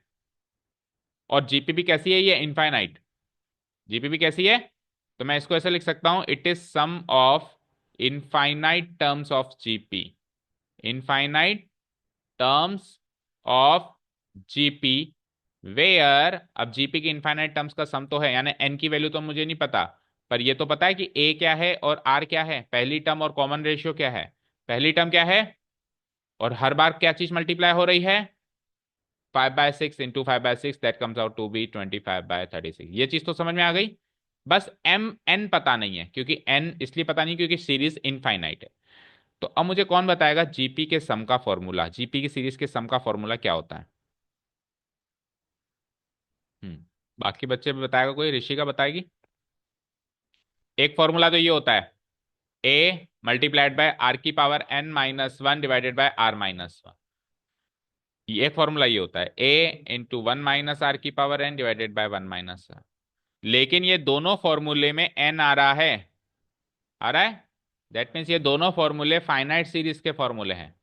किसके फॉर्मूले हैं, हमको क्या चाहिए, इनफाइनाइट सीरीज का फॉर्मूला होता है a divided by 1 - r, that's it. इसमें n की कोई जगह नहीं है, तो a की वैल्यू लिखो जल्दी से, 1/6 डिवाइडेड बाय 1 - आर की वैल्यू लिखो 25/36, इट इज इक्वल टू 1/6 को भी 36 में कन्वर्ट करूं तो 6/36, और 36 - 25 कितना होता है, 11/36, से 36 खत्म, 6/11। तो आयुष के जीतने की संभावना क्या है, 6/11। अब 6/11 मोर देन हाफ होती है क्या, तो अब आयुष अगर पहले स्टार्ट करेगा तो मोर देन हाफ संभावना लेके बैठेगा ही बैठेगा, ये तो चीज समझ में आई गई। ठीक है, मतलब लक्ष्य, आयुष, हाँ सॉरी, अब लक्ष्य के जीतने की संभावना कैसे निकालेंगे वो बता दो जल्दी से। या तो यही प्रोसेस फॉलो करो, और या फिर दो ही जने हैं तो अगर इसके जीतने की संभावना इतनी है तो बची हुई उसके की उसकी होगी, क्योंकि लोग तो दो ही हैं। अगर इस तरीके से चलते तो सुनो क्या क्या केसेस बनते हैं, रफली डिसाइड करो। कि पहला केस क्या बनता, कि ए नहीं जीता और साथ में एल जीत गया, और दूसरा बताओ, ए नहीं जीता, एल भी नहीं जीता, फिर ए नहीं जीता, और फिर एल जीत गया, और फिर तीसरा बताओ, ए डैश एल डैश ए डैश एल डैश ए डैश और एल। ठीक है, अब ए डैश और एल की प्रोबेबिलिटी क्या हो जाती है, जल्दी बोलो। ए डैश और एल की प्रोबेबिलिटी क्या हो जाती है, 5/6 इंटू 1/6, प्लस करता मैं, इधर क्या हो जाता, 5/6 इंटू 1/6 इंटू अगेन 5/6, और आखिरी में इधर भी तो 5/6 आएगा, इधर 3 बार 5/6, इधर 1/6। तो आप देखो पहली टर्म तो ये बन रही है, और मल्टीप्लाई क्या हो रहा है, वही 25/36, वही 25/36 मल्टीप्लाई हो रहा है, यानी कि ए बस चेंज हो जाएगा, आर तो सेम रहेगा, ए चेंज हो जाएगा, ए क्या हो जाएगा, 5/36। तो इस फॉर्मूला में ए की वैल्यू चेंज कर दूं, अगर 6/36 की जगह 5/36 रख दूं तो आंसर 5/11 हो जाता है, हो जाता है। ठीक है, और डायरेक्ट निकाल लो उसकी जीतने की संभावना, अगर 6/11 है तो उसकी जीतने की संभावना क्या हो जाएगी, 5/11 हो जाएगी। तो ऐसा क्वेश्चन अब आएगा तो बस ये दो फिगर याद रख लेना, 6/11 5/11, जो पहले स्टार्ट करेगा उसकी संभावना 6/11, और जो सेकंड पोजीशन पे स्टार्ट करेगा उसकी संभावना 5/11, और अंडरस्टूड है जो पहले करेगा उसकी ज्यादा होगी ही होगी जीतने की संभावना, भले थोड़ी सी ज्यादा हो पर है तो सही। ठीक है, क्लियर, ठीक है, ओके। अब ये कोई बर्नौली ट्रायल का क्वेश्चन नहीं है कि आपके कोर्स से बाहर है। Next, question number fourth. एक प्रॉब्लम है मैथमेटिक्स की, तीन बच्चों को दी जाती है, लेट्स से एबीसी मान लेते हैं उसको। जिनके जीतने के या इंडिपेंडेंटली सॉल्व करने के चांसेस हैं। भाई ए उसको इंडिपेंडेंटली सॉल्व कर देता है, उसके 1/2, इंडिपेंडेंटली मतलब अपने आप से, किसी के कॉम्बिनेशन में नहीं। ठीक है। बी अकेला सॉल्व कर देता है 1/3, और सी अकेला सॉल्व कर देता है 1/4। सारे के सारे मिलके सॉल्व करें, तीनों मिलके सॉल्व करें, तो क्या संभावना है कि प्रॉब्लम सॉल्व होगी? प्रॉब्लम सॉल्व करवानी है, कोई भी करे। ठीक है, क्वेश्चन समझ में आ गया? ओके।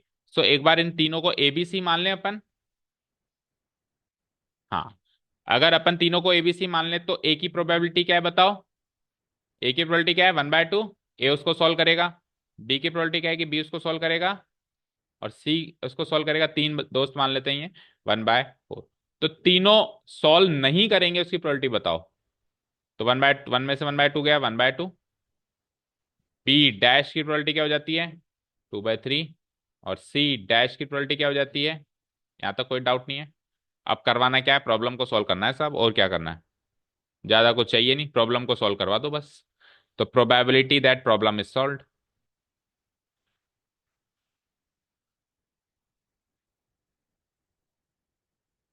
अब प्रॉब्लम सॉल्व कैसे कैसे हो सकती है?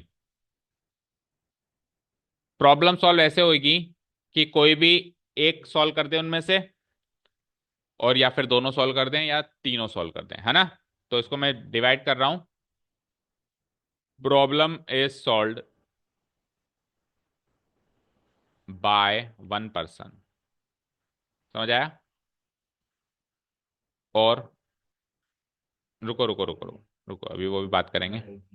हाँ बिल्कुल है, लेकिन अभी तो एक बार तो लेंदी मेथड से भी चलने दो ना। By 2 persons and by 3 persons। बताओ, ये तीन में से कुछ भी होगा तो प्रॉब्लम सॉल्व होगी क्या? वे तीन लोग हैं, प्रॉब्लम सॉल्व करनी है, तो कोई एक भी कर देगा तो भी प्रॉब्लम तो सॉल्व। उनमें से कोई दो कर देंगे तो भी प्रॉब्लम सॉल्व, और तीनों कर देंगे तो भी प्रॉब्लम। तो उस ऊपर दी हुई चीज को में तीन चीजें डिवाइड हो गई, राइट? अब इनमें से एक एक चीज उठाओ। पहली चीज ब्रैकेट लगा देता हूं।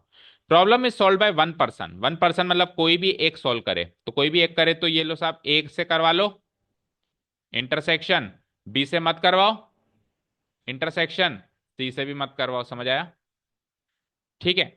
या फिर ए से मत करवाओ, बी से करवा लो, और सी से मत करवाओ। या फिर ए से मत करवाओ, बी से भी मत करवाओ, और सी से करवा लो।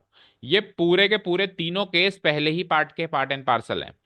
भाई एक आदमी सॉल्व करेगा प्रॉब्लम को, एक आदमी ए भी कर सकता है, बी भी कर सकता है, और सी भी कर सकता है। अब अगले पार्ट में देखो कितने आएंगे, अगेन प्लस लगाओ और ब्रैकेट लगाओ। अब दो लोगों से करवानी है, दो लोगों से करवानी है, तो ए से करवा लो, बी से करवा लो, सी से ना करवाओ। अब सी से नहीं करवाया तो बी से मत करवाओ, ए से करवा लो, बी से मत करवाओ, और सी से करवा लो। और फाइनली क्या हो जाएगा कि ए से भी ना करवाओ, बी से भी ना करवाओ, पर सी से करवा लो। ये तीनों केसेस इसके पार्ट एंड पार्सल हैं। और सातवां और आखिरी केस, जो तीसरे केस का गलत कर दिया, सी डैश हो गया, बी डैश हो गया, तो ए डैश आएगा। यस, एक डैश एक्स्ट्रा लगा, ठीक है अभी। ओके। और तीसरा केस क्या हो जाएगा, मतलब तीसरा ये वाला केस कि तीनों पर्सन सॉल्व कर दें, तो ए डैश बी डैश सी। ये जो सात केसेस हैं, इन सातों केसेस में प्रॉब्लम सॉल्व होगी, होगी ना? होगी। तो सातों की प्रोबेबिलिटीज को ऐड कर दो। ए की प्रोबेबिलिटी क्या है बोलते जाओ? 1/2। बी डैश की क्या है? 2/3। सी डैश की क्या है? क्योंकि इंडिपेंडेंटली लिखा हुआ है तो इंडिपेंडेंट इवेंट्स में हम मल्टीप्लाई कर सकते हैं। ए डैश की प्रोबेबिलिटी क्या है? बी की क्या है? और सी डैश की क्या है? देख के ढंग से लिखना है ना। फिर ए डैश की क्या है? बी डैश की, सी की, तीन केस हो गए। चौथा ए डैश की क्या है? ए की क्या है? बी की क्या है? और सी डैश की क्या है? 3/4। कहाँ तक आ गए हम? चार। पांचवा उठाओ। तो ए की क्या है? बी डैश की चाहिए 2/3, और सी की चाहिए 1/4। कितने हो गए? पांच। छठा केस कौन सा है? ये ए डैश की चाहिए, बी की चाहिए, और सी की चाहिए, और आखिरी केस में तीनों की चाहिए। तो ए बी सी, यानी 1/2 गुणा 1/3 गुणा 1/4। ठीक है। इसको सॉल्व करने से आंसर आना चाहिए, देखते हैं। तो 2 3 4 सब में है। 2 × 3 × 4 क्या होता है? 6 4 जा 24।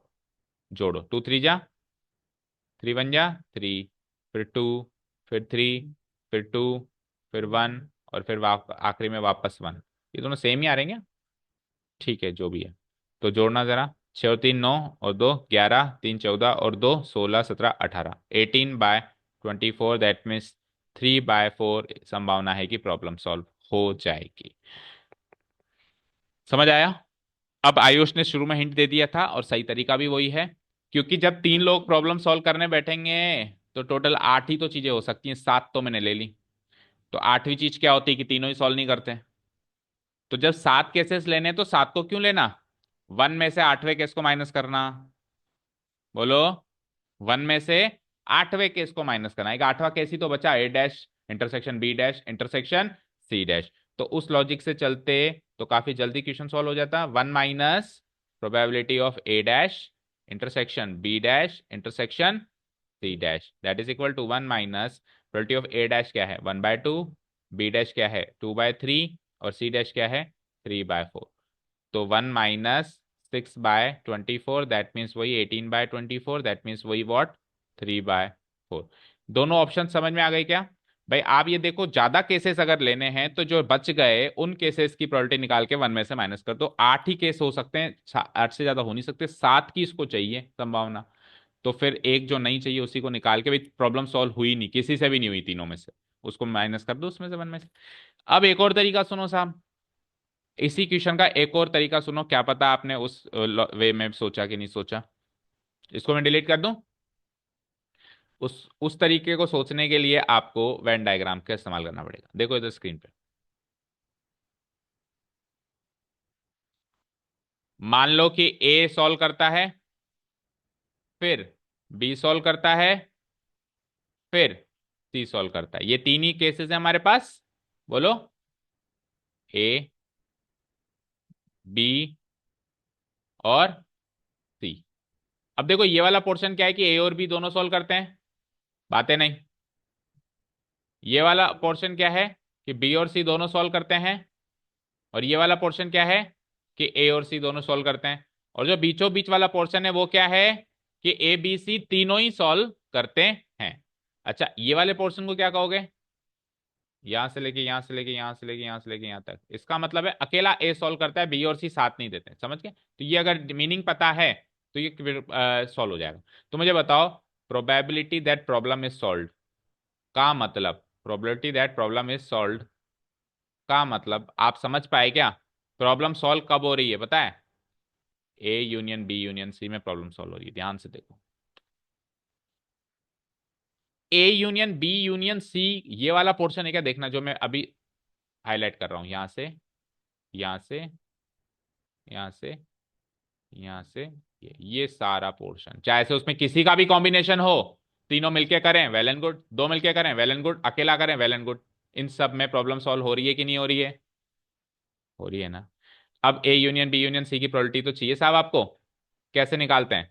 प्रोबेबिलिटी ऑफ ए, फॉर्मूला है ना, B C, A intersection B, B intersection C, A intersection C, A intersection B intersection C. बोलो ए की प्रोबेबिलिटी कितनी की, मैंने बोलते जाओ। बी की क्या? 1/3। सी की, ए इंटरसेक्शन बी की, इन दोनों का प्रोडक्ट करो, क्योंकि इंडिपेंडेंट है ना। तो probability of A multiply probability of B, तो 1/2 इंटू 1/3, 1/6। फिर इन दोनों का प्रोडक्ट करो, 1/12। फिर इन दोनों का प्रोडक्ट करो, और फिर तीनों का प्रोडक्ट करो, तो 1/24। समझ आया ना?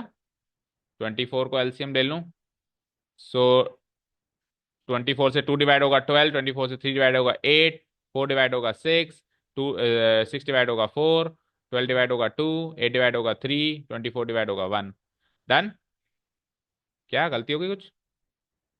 तो 12 और 8 20 और 6 26, 26 में से 6 गए 20, 20 में से 3 गए 17, और 1/24, यानी वही 3 बार। तो तीन अप्रोचेस बता दी एक ही सवाल की, किसी भी अप्रोच से हम कर सकते हैं। आपको ये समझ में आना चाहिए कि प्रॉब्लम सॉल्व होने का मतलब है कि काम होना है, और काम होना है मतलब यूनियन का कॉम्बिनेशन चाहिए, कोई भी करे चाहे। ठीक है, क्लियर। जो अगला सवाल है एग्जैक्टली सेम सवाल है, तीन की जगह दो हैं बस उसमें लोग। इसमें तीन थे ना एबीसी, उसमें दो ही लोग हैं, तो सवाल तो छोटा है, देखा जाए तो पिछले क्वेश्चन से छोटा सवाल है। But the problem is that कि इस सवाल में लैंग्वेज ऐसी है जो आज से पहले नहीं पढ़ी, राइट, बस यही प्रॉब्लम है। The odds in favour of Priyanshi solving a specific problem are 3 to 4, odds against Rishika solving, अच्छा दोनों बैठी हैं साथ में, नहीं नहीं बैठी, प्रियांशी नहीं आई, solving the same problem are 5 to 7। तो देखो ऑड्स इन फेवर का मतलब होता है काम होने की संभावना, ऑड्स अगेंस्ट का मतलब होता है काम नहीं होने की संभावना, बस इतना याद रखो, दैट्स इट। तो प्रियांशी के काम होने की संभावना, प्रियांशी प्रॉब्लम को सॉल्व कर देगी इसकी संभावना गिवन है, लेकिन ऋषिका नहीं करेगी उसकी संभावना गिवन है। तो अभी तो तीन ही लोग थे, अब तो दो ही रह गए। तो क्वेश्चन उल्टा आसान है कि नहीं है, सोचो, है ना। तो odds in favour of Priyanshi यानी पी फॉर प्रियांशी ले लें और आर फॉर ऋषिका ले लें, तो प्रोबेबिलिटी ऑफ पी गिवन है कितना, 3 to 3/4। तो यहां से पी डैश की प्रोबेबिलिटी भी निकाल लो क्योंकि जरूरत तो पड़ेगी अपने को, तो 1/4। और ऑड्स अगेंस्ट ऋषिका यानी कि ऋषिका के डैश की प्रोबेबिलिटी गिवन है, ठीक है, ऋषिका के डैश की प्रोबेबिलिटी गिवन है, अगेंस्ट लिखा हुआ है ना, कितनी गिवन है, 5/7। तो डैश से उसकी ओरिजिनल प्रोबेबिलिटी निकल जाएगी, वही वन में से माइनस करके 2/7। ये जैसे तीन लोग थे तो छह प्रोबेबिलिटी से स्टार्ट किया हमने, तो दो ही लोग हैं तो चार प्रोबेबिलिटी से स्टार्ट कर दें। ठीक है, अब both try to solve the problem, what's problem solve करवानी है अगेन। अगेन हमारे पास तीन ऑप्शन, बोलो उन तीन में से कौन सा यूज करें, सेकेंड वाला, प्रॉब्लम सॉल्व करो ही मत, तो probability of P dash intersection R dash, तो 1 - प्रोबेबिलिटी ऑफ पी डैश की प्रोबेबिलिटी कितनी है, 1/4, मल्टीप्लाइड बाय आर डैश की प्रोबेबिलिटी कितनी है, 2, आर डैश की, अच्छा 5/7। So 1 - 5/28, that means 23/28। तो जैसे उसमें 8 केस बन रहे थे, इसमें केसेस कितने बनेंगे वो बता दो। एक तो बनेगा पी कर दे, आर ना करे, एक बनेगा पी ना करे, आर कर दे, एक बनेगा दोनों कर दे, और एक बनेगा दोनों ना करें, राइट। तो उसने कहा था कि प्रॉब्लम सॉल्व करवानी है, तो वो एक्चुअली इन तीन केसेस को लेना चाह रहा था, हमने क्या करा, चौथा केस लेके वन में से माइनस कर दिया। आप चाहो तो इन तीनों को अलग अलग जोड़ लो, वही 23/28 आएगा। और यूनियन से चले तो P यूनियन R चाहिए। P यूनियन R मतलब probability of P plus probability of R minus probability of P intersection R, इससे करना देखें सॉल्व होगा। P की प्रोबेबिलिटी 3/4, R की 2/7, और दोनों के इंटरसेक्शन की दोनों को गुणा कर दो, 6/28। सो इट इज व्हाट, 28 को एलसीएम ले लें, तो 4 7 जा, 7 3 जा, 7 4 जा, 4 2 जा, -6, तो 29 - 6 इज 23/28, सेम आंसर। ठीक है क्या, तो दोनों सवाल को अपन ने दो दो तीन तीन अप्रोचेस से कर लिया है, और दोनों सवाल सेम है। पहले सवाल में बंदे ज्यादा हैं, दूसरे सवाल में बंदे कम है। पहले सवाल की लैंग्वेज आसान है, दूसरे सवाल में लैंग्वेज थोड़ी सी मुश्किल है। ऑड्स अगेंस्ट और ऑड्स इन फेवर का मीनिंग पता होना चाहिए। ओके, कर दूं डिलीट, चले नेक्स्ट पे। क्यों, क्या डिसाइड हुआ था हमने कि पेपर करेंगे पूरा, तो अगले जो 7:45 ही तो मैं, तो 8 बजे तक तो रुकते हो, क्यों, तो फिर रोजीना थोड़ा जल्दी आओ, 8 बजे से पहले नहीं छोड़ूंगा मैं। कहाँ बैठे थे, चलाऊं कैमरा, मैं 6 बजे से कैमरा देखना शुरू कर देता हूँ। पहला बंदा ये आई थी साक्षी, 5:17 पे, और उसको देखकर मैंने मैसेज डाला था, ओ सॉरी मतलब 6:17, 6:17। क्यों, आगे क्या है जो, नहीं ऐसा नहीं करना है, आपको यहीं आना है, यहाँ आओगे कुछ लोग दिखेंगे तो ही तो क्लास स्टार्ट होगी, अकेले साक्षी से तो क्लास स्टार्ट नहीं हो सकती ना। और उसके बाद फिर ये तीन लोग आए थे, उसके बाद आप आए हो मेरी नज़र में, तो अब आप कहीं भी घूमते रहो।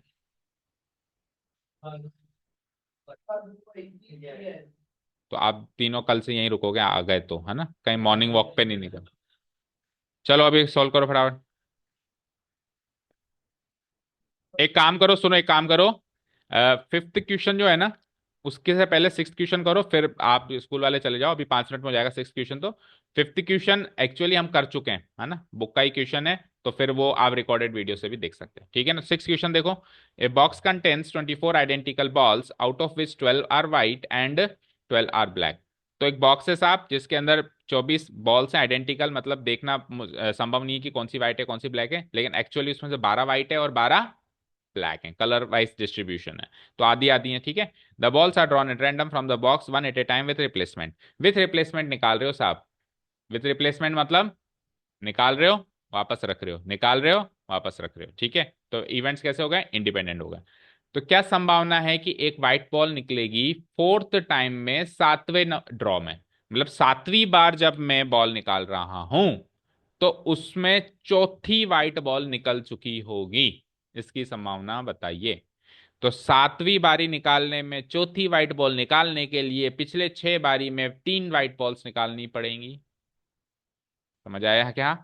पिछले 6 ड्रॉज में 3 व्हाइट बॉल्स निकलेंगी, चाहे से कैसे भी निकले, तब जाके ही तो सातवीं बार में चौथी व्हाइट बॉल निकलेगी। समझ गए क्या? ओके, चलो जी। तो यहां पे आप मुझे सबसे पहले ये बता दो, लेट से डब्ल्यू एंड बी मान लेता हूं मैं, तो प्रोबेबिलिटी ऑफ डब्ल्यू और प्रोबेबिलिटी ऑफ बी दोनों ही 1/2 हो जाएंगी क्या, क्योंकि 12/24 है, दोनों की प्रोबेबिलिटी हाफ हाफ। तो डब्ल्यू निकले या बी निकले, प्रोबेबिलिटी बराबर है आपकी बात, ये डिफरेंट भी हो सकती है किसी क्वेश्चन में। अब सवाल है कि आपको चाहिए ये probability that a white ball is drawn for the fourth time on the seventh throw, ये चाहिए आपको साहब, इस चीज की प्रोबेबिलिटी चाहिए यहां से लेके यहां तक। And that is given bye, इसको दो केसेस में तोड़ते हैं अपन। प्रोबेबिलिटी कितनी चाहिए आपको, चौथी, है ना। तो 3 व्हाइट बॉल्स पहले निकल चुकी हैं, 3 white balls are drawn in how many draws, in 6 draws. अब वो 6 ड्रॉस में से 3 कैसे भी निकल जाएं, जैसे पहले दूसरे तीसरे पे निकल जाएं, जैसे पहले तीसरे पांचवे, 3 निकलनी चाहिए 6 में से, ठीक है ना। साथ में एंड लगा रहा हूं, याद रखना, ये भी होना चाहिए वो भी, दोनों काम चाहिए मुझे। साथ में ये है कि फोर्थ वाली जो है, फोर्थ व्हाइट बॉल निकले हमारे सातवीं बार में, is drawn on the seventh draw. ऐसे ही डिस्क्राइब होगा, बताओ। चलो अब पहले इस केस को पकड़ते हैं। एंड लगा हुआ है तो इंटू करना ही पड़ेगा, ये तो समझ आ रहा है। तो अब 3 व्हाइट बॉल्स निकालनी है 6 ड्रॉज में से, समझ गए क्या? तो इसको हम कैसे डिस्क्राइब करेंगे कि 3 तो व्हाइट बॉल्स चाहिए 6 में से और 3 ब्लैक चाहिए, राइट। 3 तो व्हाइट बॉल्स चाहिए, 3 ब्लैक चाहिए, तो व्हाइट आने की संभावना क्या है, 1/2, 1/2, 1/2, ये तो हो गई 3 व्हाइट बॉल्स आने की संभावना। साथ में 6 है ना टोटल ड्रॉस, तो 6 चीजें मल्टीप्लाई होंगी, ये तो पक्की बात है। और 3 ही ब्लैक बॉल्स चाहिए। तो इस बार तो क्वेश्चन ऐसा कुछ है कि तीनों दोनों की प्रोबेबिलिटी बराबर है, तो अगेन 1/2 इंटू 1/2 इंटू 1/2 हो गया, समझ गए। लेकिन इसको आपको 6C3 से मल्टीप्लाई कराना पड़ेगा, ये सबसे इंपॉर्टेंट बात है, क्योंकि वो व्हाइट और सिक्स जो ब्लैक व्हाइट टोटल में से 6 में से वो कहाँ कहाँ प्लेस होंगी, उसके केसेस भी तो बनेंगे। ये तो जस्ट आपने ये निकाल लिया कि पहले 3 व्हाइट और पहले 3 ब्लैक, लेकिन ये भी तो सकता है कि व्हाइट बीच में कहीं फिट हो। तो 6 में से 3 कॉम्बिनेशन बनाने का तरीका क्या होता है, 6C3, ये मल्टीप्लाई करना है, ये सबसे इंपॉर्टेंट चीज है, ये नहीं किया तो फिर क्वेश्चन गलत। ठीक है, मल्टीप्लाई अगेन, एंड लिखा हुआ है तो अगेन मल्टीप्लाई होगा। अब तो ये वाला केस तो जस्ट एक सिंगल केस हो गया कि एक बार बॉल निकाल रहे हैं और वाइट चाहिए, तो जस्ट 1/2 है बस। मतलब पिछले 6 में क्या हुआ वो तो हमने डिस्कस कर लिया ना। अब सातवीं बार एक इंडिपेंडेंट थ्रो है, तो एक इंडिपेंडेंट थ्रो में वाइट आने की संभावना 1/2 ही तो होगी। समझ आया क्या? जब अपन सातवीं बार फेंक रहे हैं तो पिछली 6 बार क्या हुआ था उसको तो अपन ने डिस्कस कर लिया। तो सातवीं बार फेंकना just is an independent case जिसमें आपको व्हाइट बॉल ड्रॉ आउट करनी है जिसकी प्रोबेबिलिटी 1/2 है। ठीक है, इसको सॉल्व करते हैं। तो 1/2 कितने हो गए देख लो, 6 6 और एक उधर 7, तो 1/2 की पावर 7 हो गई। ठीक है, 6 इधर है, 6 इधर है और एक उधर है। और 6C3 की को एक्सपैंड करो, 6 into 5 into 4 divided by 3 into 2 into 1, सही किया क्या? ठीक है, सो 3 2 जा 6, 3 2 जा 6 से 6 गया, 5 4 जा 20, और 2 की पावर 7 होती है 64, नहीं 32, 128। सो 20/128 को सॉल्व कर सकते हैं, 4 5 जा 20, 32, 5/32 आंसर। ठीक है क्या? 7 बार है ना, तो 2 की पावर 7 128 लगा दिया, और 5 4 जा 20 कर दिया, मल्टीप्लाई तो हो रही है सारी चीजें। ठीक है, देखो 7 थ्रोस फेंक रहे हैं, तो ये चीज तो कंफर्म है कि 7 चीजें गुणा होनी है, पर कौन सी। ठीक है, तो 6 में से तो 3 वो लो और 3 वो लो। इस बार प्रोबेबिलिटी बराबर है, तो 6 की 6 बराबर है, 1/2 की पावर 6 इस क्वेश्चन में हो रही है, लेकिन मान लो ये अलग अलग होती, तो जो जिसकी है वो उसको लेना पड़ता। मान लो फॉर एग्जाम्पल कि ये मान लो कि 12 12 की जगह कॉम्बिनेशन ये होता है, ऐसे मान लो 24 में से 18 और 6 का कॉम्बिनेशन होता। ठीक है, तो व्हाइट आने की संभावना क्या हो जाती? 3/4। और ब्लैक आने की संभावना क्या हो जाती? 1/4। तो अब आप यहाँ पे 3 बारी 3/4 3/4 3/4 लेते, और 3 बारी क्या लेते? 1/4 1/4 1/4। और 7वीं बार में अगेन 3/4 लेते, समझ गए क्या? क्योंकि 7 में से 4 बॉल्स चाहिए, तो 4 बार 3/4 लेना पड़ेगा, और 3 बार 1/4 लेना पड़ेगा। ठीक है ना? लेकिन ये केसेस कैसे काउंट होंगे? कॉम्बिनेशन वाले फॉर्मूले को आप लगाना पहले में, बाद में नहीं, पहले में। 6 में से 3 व्हाइट बॉल्स चाहिए। डन। ओके। ओके ना? ये थोड़ा सा बर्नौली ट्रायल्स का क्वेश्चन है, लेकिन हमने इसको बर्नौली ट्रायल्स के कॉन्सेप्ट से नहीं किया, हमने इसको एक जनरल कॉन्सेप्ट से किया। भाई इसमें हम कह नहीं सकते कि हमने बर्नौली ट्रायल का मैंने नाम भी नहीं लिया है ना, जनरल कॉन्सेप्ट से हमने इसको सॉल्व किया। ठीक है, तो अब आप जाओ स्कूल वाले, अगर कोई जाना है तो। बाकी रुको, तो ये 2 क्वेश्चन भी सॉल्व कर लेते हैं लगे हाथ, तो खत्म करें इसको अपन मुद्दे को, क्योंकि हमने पहले कर रखे हैं तो जल्दी हो जाएगा ना, बुक के ही क्वेश्चन है। जल्दी जल्दी जल्दी खाली करो।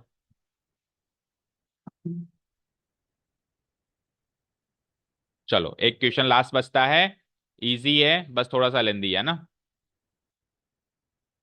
एक तो रखा रखा एनसीईआरटी का क्वेश्चन था, ऑब्वियसली शायद आपने वही चूज किया होगा, फिफ्थ वाला, फिफ्थ का फर्स्ट वाला मतलब, क्योंकि ये ऑलरेडी कर चुके हैं हम क्लास में। Let X denotes the sum of the numbers obtained when two fair dies are rolled. जब दो फेयर डाई रोल करते हैं, तो उन दोनों पे जो नंबर्स आ रहे हैं, दोनों का जो सम होता है वो है एक्स। वो सम क्या है? एक्स। तो find the probability distribution of x, तो एक्स क्या क्या हो सकता है वो सोचो, उसकी प्रोबेबिलिटी क्या क्या हो सकती है वो सोचो, टेबल बनाओ, टेबल बना के एक्सपेक्टेशन वेरिएंस, यानी वो चौथी एक्सरसाइज थी लास्ट वाली, उस पर उस पर समर्पित है ये सारा सवाल। ठीक है, तो डायरेक्ट टेबल ही बना देते हैं, आप समझ पा रहे हो? जैसे मान लो सैंपल स्पेस बनाया मैंने, तो जैसे पहला आउटकम क्या हो सकता है? 1,1। दूसरा आउटकम क्या है? 1,2। तीसरा आउटकम मान लो, तीसरी रो का पहला आउटकम क्या है? 2,1 2,2। तो इनका सम निकालना है। जैसे 1 + 1 कितना होता है बताओ? 2, यहाँ पे सम आया 2, यहाँ पे सम आया 3, यहाँ पे सम आया 3, यहाँ पे सम आया 4। तो ऐसे क्या क्या सम आ सकता है? 2 भी आ सकता है, 3 भी आ सकता है, 4 भी आ सकता है, ये सब आ सकता है सम। क्योंकि एक्स क्या है बताओ? सम ऑफ द नंबर्स। एक्स क्या है? सम ऑफ द नंबर्स। आपको ऑलरेडी गिवन है क्वेश्चन में एक्स की डेफिनेशन। तो पॉसिबल वैल्यूज ऑफ एक्स बताओ, पॉसिबल वैल्यूज ऑफ एक्स बताओ जल्दी से। सबसे कम से कम सम क्या आ सकता है? 2, देन 3, देन 4, और अप टू कहां तक जा सकता है? 12। 12 से ज्यादा सम नहीं आ सकता। अब आपको ये सोचना है कि 2 सम किस किस केस में आता है, 3 सम किस किस केस में आता है, 4 सम किस किस केस में आता है, वो केसेस काउंट करके प्रोबेबिलिटी आपको बनानी है। जैसे 2 सम किस में आएगा? केवल पहले वाले में, 1/36। ओके, समझ आ रहा है? साक्षी थे क्लास में जब ये सवाल हुआ था? नहीं थे। तो 2 सम कब आएगा? एक ही केस में आएगा, 36 में से। 3 सम कब आएगा? इन दोनों केसेस में आएगा, 1,2 और 2,1। फिर सिमिलरली 4 सम पता है कब आएगा? ऐसे इन 3 केसेस में आएगा। फिर 5 सम कब आएगा? 4 केसेस। तो एक एक केस बढ़ता जाएगा आपको 36 में से। ठीक है, और ऐसे करते करते करते फाइनली 12 सम आखिरी में एक ही केस में आएगा, 6,6 में आएगा। ठीक है। सो आप डिटेल्ड वर्जन देखने के लिए उस वीडियो को देखो, आपकी एनसीईआरटी के एक्सरसाइज का ही सवाल है, मेन एक्सरसाइज का सवाल है, इधर उधर से भी नहीं लिया गया है। तो हम सीधे सीधे इसकी प्रोबेबिलिटी डिस्ट्रीब्यूशन टेबल बना ले बच्चों। Okay, let's draw the table. So कितने कॉलम्स बनाएंगे, कोई बताएगा? देखो, सबसे पहला कॉलम तो एक्स का, फिर प्रोबेबिलिटी ऑफ एक्स का, फिर x I into P I, अच्छा वेरियंस भी पूछा है आपसे, तो x I into P I, फिर एक्स आई का स्क्वायर, और फाइनली एक्स आई के स्क्वायर को पी आई से मल्टी। 5 कॉलम्स बन जाएंगे। ऐसे याद रख लो, जिसमें सारी चीजें पूछे उसमें 5 कॉलम्स बनेंगे ही बनेंगे। ओके, ठीक है। तो ये तो हो गई हेडिंग। फिर क्या क्या सम हो सकता है? 2 हो सकता है, 3, 4, 5, 6, 7, 8 9 10 11 12 एंड टोटल। ओके, कॉलम की हेडिंग डाल देते हैं एक्स, प्रोबेबिलिटी ऑफ एक्स। ये क्या हो जाता है x I into P I. ये क्या हो जाता है एक्स आई का स्क्वायर, और ये क्या हो जाता है x I square into P I. चलो सम क्या क्या हो सकता है, 2 से स्टार्ट करते हैं। 2 हो सकता है, 3 हो सकता है, 4 5 6 7 8 9 10 11 12 हो सकता है। टोटल यहाँ लगा देंगे।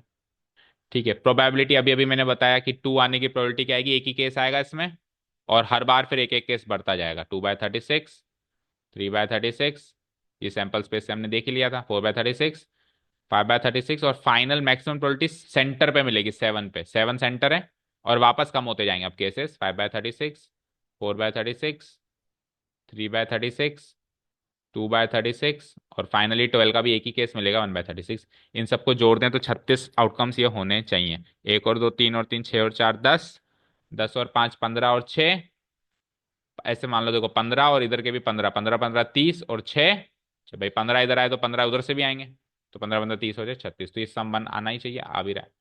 अब x I into P I कर दो, आउटकम्स को उनकी प्रोबेबिलिटी से गुणा कर दो। तो ये क्या बना, 36 से काटो मत एक बार किसी को। 6/36, 4 3 जा 12/36, 5 4 जा 25/36, 30/36।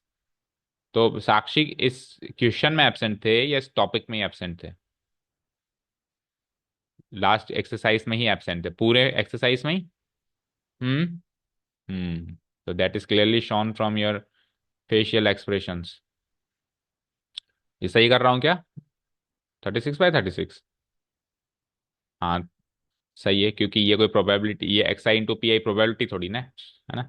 10 × 3 30/36, 22/36, 12 तो कब करने का विचार है फिर खत्म? हाँ, जो भी बच रहा है वो सब, क्योंकि हमारी तरफ से आज प्रोबेबिलिटी खत्म हो चुकी है। आपकी तरफ से कब होगी?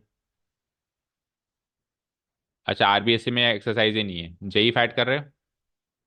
वो भी नहीं कर रहे हो, ठीक है, फिर एंजॉय करो। चलो जोड़ो। 2 + 6, 8 + 12, 40, 70, 112, 152, 152 और 36, 158, 188, 188 और 30, 218, 218 और 12, 22, 240, 240 और 12, 252 बाय 36। 36 से 7 टाइम्स ये कट रहा है। ठीक है, तो 7 तो आ गया मीन। मीन भी पूछा है उसने, ये मीन ही तो होता है। अब आपको वेरिएंस निकालने के लिए एक्सआई का पहले तो करना है स्क्वायर, यानी ऊपर जो आउटकम्स है उनका करो स्क्वायर। 2 का स्क्वायर 4, 9, 16, 25, 36, 49, 64, 81, 100, 121 और 144। अब इन स्क्वायर्स को करो उनकी प्रोबेबिलिटी से मल्टीप्लाई, जैसे पहले इंडिविजुअल आउटकम्स को किया था। अब इंडिविजुअल आउटकम्स को मत करो, इंडिविजुअल आउटकम्स के स्क्वायर्स को करो उनके प्रोबेबिलिटी से मल्टीप्लाई। ठीक है, तो वही 36 तो नीचे आएगा ही आएगा। मैं करो मल्टीप्लाई। 4/36, देन 18/36, 48/36, 100/36, 36 इंटू 5 यानी 180/36, 49 इंटू 6 कितना होता है? 5, 5 6 4 24, 294 हुआ क्या? देख लेना है ना। 64 इंटू 5, 320/36, 81 इंटू 4/36, ये 300/36, 242/36, एंड इट इज वॉट 144/36। और इन सबका भी सम चाहिए आपको। सो करो जरा। 4 + 8 12, 12 और 8 20, 20 और 4 24, 28, 30 एंड 4 34, रिमाइंडर बचा 3।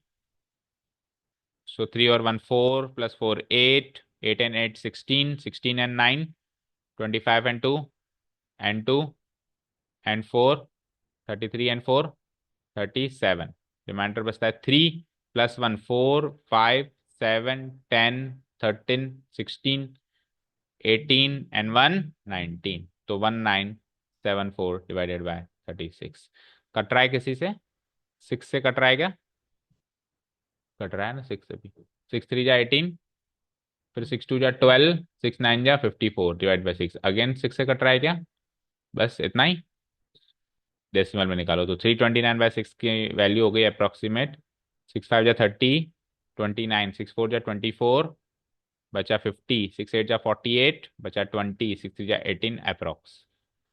ओके, अब निकालना शुरू करो जो जो चीज पूछी गई है। सबसे पहले तो एक्सपेक्टेशन ऑफ एक्स, उसका तो सिंपल सा फॉर्मूला है summation x I into P I. निकाल के बैठे हम आंसर 7। पहला क्वेश्चन सॉल्व। दूसरा question, variance, variance of x, उसका फॉर्मूला क्या होता है? Expectation of x square minus expectation of x का होल स्क्वायर, ये होता है, इधर आता है।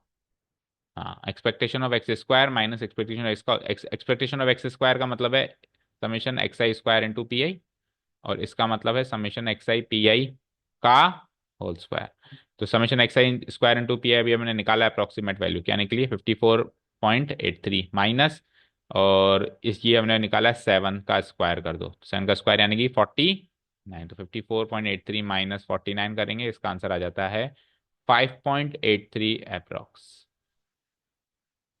डन। फाइनली क्वेश्चन है स्टैंडर्ड डेविएशन ऑफ एक्स, जिसको अपन सिग्मा एक्स भी लिखते हैं। ये क्या होता है? वेरिएंस ऑफ एक्स का रूट। तो वेरिएंस ऑफ एक्स क्या निकाला आपने? 5.83, तो उसका कर दो अप्रोक्सीमेट रूट करो। तो किसके आसपास का नंबर दिखाई दे रहा है ये? 4, 529 होता है 23 का स्क्वायर। 23 का स्क्वायर क्या होता है? 24 का होता है 576। तो 2.4 अप्रॉक्स लिख सकते हैं अपन। फिर तो 625 हो जाता है ना। सो ये तीन आंसर्स हैं। एक्सपेक्टेशन तो एग्जैक्ट है 7, वेरिएंस है आपका अप्रोक्सीमेट वैल्यू 5.83, और स्टैंडर्ड डेविएशन है अप्रोक्सीमेट 2.4। ठीक है, मैच हो रहे हैं आंसर्स। डेसिमल वैल्यू में एक आध प्लेस इधर उधर हो सकती है, उसमें कोई दिक्कत नहीं है। चलें इसके सेकंड पार्ट पे, वो भी मीन वेरिएंस पे ही डिपेंड करता है, पर क्वेश्चन की स्टोरी बस थोड़ी सी डिफरेंट है। कर दूंगा डिलीट। चलो जी, next question and the last question of the test paper of the topic end of probability. Two cards are drawn simultaneously from a well shuffled pack of 52 cards. Find the probability distribution table, mean variance, standard deviation of the number of queens. अब x की value क्या लेनी है साहब? Number of queens. Okay, queens कितनी होती हैं? 4। कितनी होती है? 4। सो लेट से क्वीन का आना और नहीं आना, है ना? सो क्या लिखूं मैं? क्वीन एंड नॉन क्वीन, सही है। Queen is drawn, queen is not drawn. ठीक है। सो क्वीन आने की प्रोबेबिलिटी यानी प्रोबेबिलिटी ऑफ क्यू, नहीं आने की प्रोबेबिलिटी यानी probability of an non queen. Queen 4 होती है, तो 4/52, that means 1/13, and it is 12/13। ठीक है, यहां तक तो क्लियर है। अब एक्स का मतलब है नंबर ऑफ क्वींस। आप कितनी बार ट्रायल को रिपीट कर रहे हो? 2 बार। तो जब आप 2 बार कार्ड को निकालोगे, साक्षी सोच के बताना जरा, जब आप 2 कार्ड्स निकाल रहे हो, एक कार्ड निकाला दूसरा कार्ड निकाला, एक्स का मतलब क्या है? तो 2 बार जब अपन कार्ड निकाल के खत्म कर देंगे, तो नंबर ऑफ क्वींस की संख्या क्या क्या हो सकती है, मतलब एक्स की वैल्यू क्या क्या हो सकती है?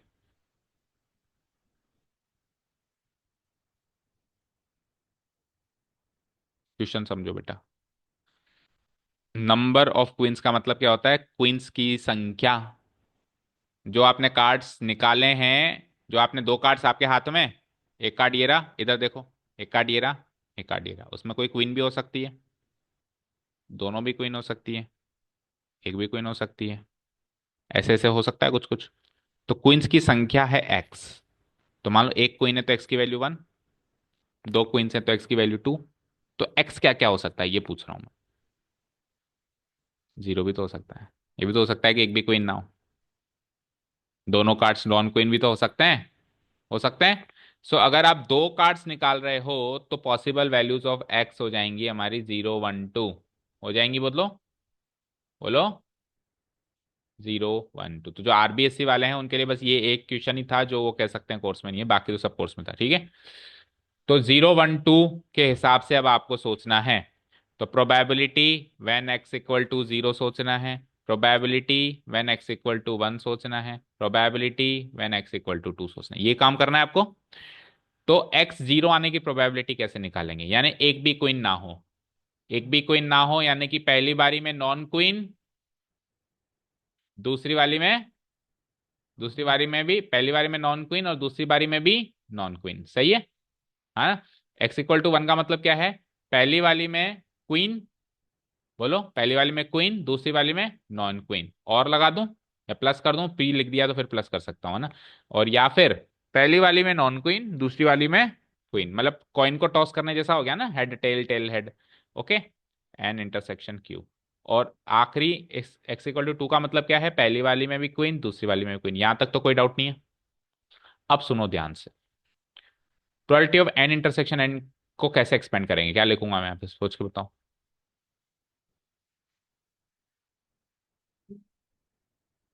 इंटरसेक्शन है तो मल्टीप्लाई कर दूं, ठीक है, तो probability of N multiply by probability of N कर दूं,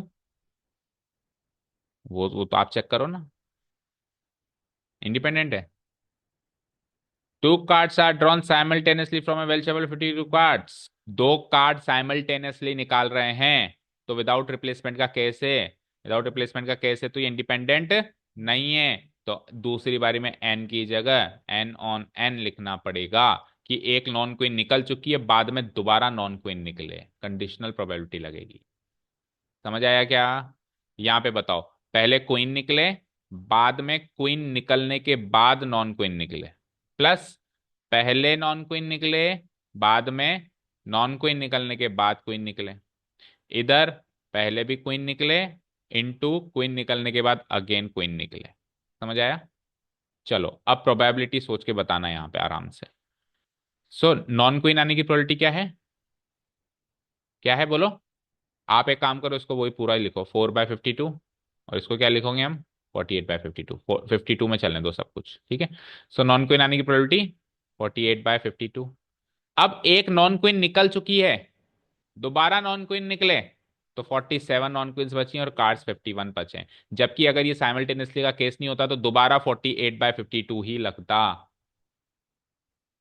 ओके, तो रैंडम वेरिएबल के अंदर डिपेंडेंट इवेंट्स का तड़का है, जो कि एक्सरसाइज में एक बार भी नहीं आया। ओके, तो ये भी हो सकता है, राइट। इधर बताओ, क्वीन निकले, प्रोबेबिलिटी बोलो, 4/50, नहीं 52 में चलने दो अब सब कुछ, क्वीन निकल चुकी है तो 51 पत्ते बचे हैं, अब नॉन क्वीन निकालने, तो नॉन क्वीन तो पूरे 48 के 48 साबुत के साबुत हैं, समझ आया, प्लस नॉन क्वीन निकले, दैट मीन्स 48/52, और अब नॉन क्वीन निकल चुकी है तो पत्ता तो कम हो चुका है, लेकिन क्वीन तो पूरी की पूरी 4 की 4 साबित के साबित है। ओके, समझ आ रहा है, ठीक है, ये केस हो गया, ये केस हो गया, ये केस हो गया, ये केस हो गया, ठीक है, इसको फिर सॉल्व अभी बाद में करते हैं। ये बताओ, क्वीन निकले, दैट मीन्स 4/52, अब क्वीन निकल चुकी है तो पत्ता भी कम हो चुका है और क्वीन भी कम हो चुकी है, दोबारा क्वीन चाहिए, 3/50। तो ये है एक्स की वैल्यू 0 1 2 की प्रोबेबिलिटीज, जहां से प्रोबेबिलिटी डिस्ट्रीब्यूशन टेबल बनने वाला है। बोलो कितने कॉलम, सब कुछ चाहिए तो सब सारी टेब कॉलम बनेगी फिर तो, वही जो पहले हमने 5 बनाई, तो नेक्स्ट पेज पे बनाता हूँ, चलो मैं, कंजेस्टेड हो जाएगा। तो पिछली बार जो हम आसानी से यूं ही बात करते करते टेबल बना ली, इस बार वो प्रोबेबिलिटी सोचना थोड़ा सा इतना आसान नहीं था, हालांकि केसेस कम है, पिछली बार 12 केसेस, 12 नहीं कितने केसेस थे, 2 से लेके 12, 11 केसेस थे, एक्स की वैल्यू 11 थी, अब की बार एक्स की वैल्यू 3 ही है, तो केसेस कम है, लेकिन फिर प्रोबेबिलिटी सोचनी थोड़ी सी मुश्किल है। 1 2 3 4, एक कॉलम और बनेगा अभी 5। सो यहाँ पे वही पिछली बार की तरह x, probability of x, XI into PI, XI square into PI, x की value 0 1 2 and then total. Okay, 0 1 2 total, तो 0 आने की प्रोबेबिलिटी क्या लिखी है अभी आपने, उस 52 वाले वर्जन में ही चलने दो, 48/52 इंटू 52, 51, 1 आने की प्रोबेबिलिटी जोड़नी पड़ेगी बेटा, तो देखो 52 इंटू 51 तो एलसीएम आ गया, तो 4 इंटू 48, और 4 इंटू 48 दो बार जुड़ रहा है, तो 2 इंटू 4 इंटू 48 हो गया है ना, दो दो गुना हो गया, तो जोड़ के लिख दो 2 × 4 × 48 और एलसीएम वही आ गया 52 × 51। आप समझ पा रहे हो मैंने 52 × 15 को क्यों नहीं काटा? क्योंकि सब में एलसीएम हम उसी को ले लेंगे लास्ट में, हमारी कैलकुलेशन आसान हो जाएगी। ठीक है ना? और लास्ट में 4 × 3 और 52 × 51। इन सब का वन सम क्या होना चाहिए? 1 होना चाहिए। चेक करो हो रहा है क्या? क्योंकि इन सब का सम 1 नहीं हुआ तो प्रोबेबिलिटी डिस्ट्रीब्यूशन टेबल गलत बनी है। करके देखो, फटाफट करके देखो, तभी हम आगे बढ़ेंगे। 48 × 47 करो एक जना, जल्दी करो जल्दी। क्योंकि इन सब का सम 1 ही नहीं आ रहा तो हमारा लॉजिक ही गलत है फिर तो, क्योंकि इसके अलावा कुछ हो नहीं सकता 0 1 2 के अलावा।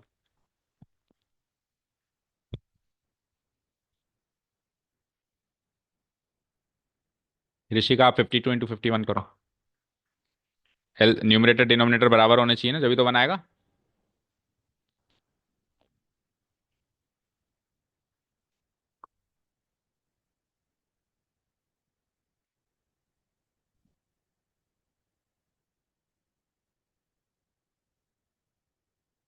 हम्म, कर लिया। 52 × 51 क्या आया बोलो? 26 आपने क्या किया लक्ष्य? क्या आया? 2356 प्लस 2 4 जा 8, 48 × 8 करते हैं, 8 8 जा 64, रिमाइंडर 6, 8 4 जा 32 एंड 6 38, प्लस 4 3 जा 12। जो जोड़ो जरा तीनों को, डिनोमिनेटर के इक्वल आ रहा है क्या? 6 और 4 10 और 2 12, 6 और 8 14 और 1 15, 4 और 8 14। 4 और 3, सॉरी क्या हो रहा है? सही करो भाई, 48 × 47 सही करो। 2256 आएगा। ठीक है। सो फिर 6 और 4 10 और 2 12, 1, 6 8 और 6 14 और 1 15 हासिल के लगे, 1 3 और 3 6 हो गया। 2652 आ गया सम 1। तो समेशन PI 1 ना आए तब तक आप आगे ना बढ़े टेबल में, वेरीफाई कर लें आ रहा है तो ही आगे बढ़े, नहीं तो यहीं तक गलती हो चुकी है। ओके चलो, अब XI × PI, तो 0 से मल्टीप्लाई करेंगे 0, 1 से मल्टीप्लाई करेंगे तो यही चीज आएगी जो हम यहाँ कर चुके हैं। देखो वो ऐसा नहीं कि वो करने का फायदा नहीं मिलेगा, अब आपको फायदा भी मिलेगा। 1 को इससे मल्टीप्लाई करेंगे तो ये चीज कॉपी पेस्ट कर लो, है ना? उस कैलकुलेशन का आपको कहीं ना कहीं फायदा मिलेगा। 384 डिवाइडेड बाय 2652, और 4 3 जा 12 और 52 × 51 करके बैठे हो 2652। इन दोनों को जोड़ो जरा। सो ये हो जाता है 4 और 2 6, 8 और 1 9, 396/2652। अब इसको काटो, काटो काटो काटो जल्दी काटो, किस किस से कट रहा है ये? 6 से जाएगा, 6 6 जा 36, 6 6 जा 36 66, और यहाँ पे 6 4 जा 24, 25 6 4 जा 24, 6 2 जा 12। ठीक है। अब अगेन 4 से जाएगा, 4 से तो नहीं जाएगा, 2 से ही जाएगा। 33 डिवाइडेड बाय 2 2 1। अब 3 से देख लो अगर जा रहा हो तो, नहीं जा रहा। सो 33 डिवाइडेड बाय 2 2 1 आया मेरा एक्सपेक्टेशन ऑफ एक्स।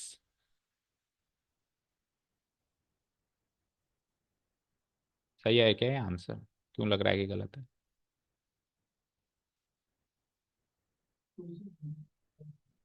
2 से क्यों मल्टीप्लाई करेंगे? Okay okay okay okay, yes सही कह रहा है ये 4 3 जा 12 लिख के रह गए, 2 से मल्टीप्लाई भी तो होगा। ऊपर तो 1 था लेकिन यहाँ तो 2 है ना, तो ये 24 होगा। ये क्या होगा? क्या होगा ये? 24। तो 12 और जोड़ दो उसमें, तो 396 में 12 और जोड़े तो कितना हुआ? 408। जोड़ दो एक बार, 4 4 8 8 ठीक है। अब काटो जरा फिर से। 6 से हो रहा है, 6 6 जा 36 और 48, 6 8 जा 48, फिर 6 4 जा 24, 25 में 6 4 जा 24, 6 2 जा 12 अगेन। अब 4 से जा रहा है क्या? नहीं 4 से नहीं जाएगा, 2 से ही जाएगा। 34/2 2 1। अच्छा, और किससे जाएगा ये? 17 से जाएगा ये। 17 2 जा 34, 17 1 जा 17, 51, 17 3 जा 51। सो 2/13 है मेरी एक्सपेक्टेशन ऑफ एक्स। ओके ठीक है। अच्छा एक चीज याद रखना, ये एक्सपेक्टेशन ऑफ एक्स आएगी ना, वो हमेशा इन वैल्यूज के बीच की रेंज में से आएगी। हमेशा उसके बाहर नहीं जा सकती, क्योंकि मीन है, मीन मतलब एवरेज, एवरेज हमेशा उन वैल्यूज के बीच में इन दोनों की गारंटी नहीं है, ये कुछ भी हो सकता है, लेकिन इसकी गारंटी है, क्योंकि ये तो डिफरेंस है, ये तो एवरेज से डिफरेंस है, तो डिफरेंस तो कहीं भी जा सकता है, लेकिन ये क्या है, एक्चुअल उसके एवरेज में से ही आएगी। तो 2/13 की अप्रोक्सीमेट वैल्यू 0 और 1 के बीच में आएगी, आएगी। ठीक है, चलो जी, आगे जाते हैं। एक्स आई का स्क्वायर कर दो 0, 1 का स्क्वायर 1, 2 का स्क्वायर 4, इसका सम करना नहीं है। अब इसको करो उससे मल्टीप्लाई, तो 0, 1 को करा वही सेम आ गया, तो 384/2652। और 4 से करो तो पहले हमने किससे, 2 से किया था, तो 24 का दोगुना कर दो, 48/2652। अब उसमें 12 और जोड़ दो, तो 420 हो गया वो। ठीक है, 8 और 420 क्यों हुआ,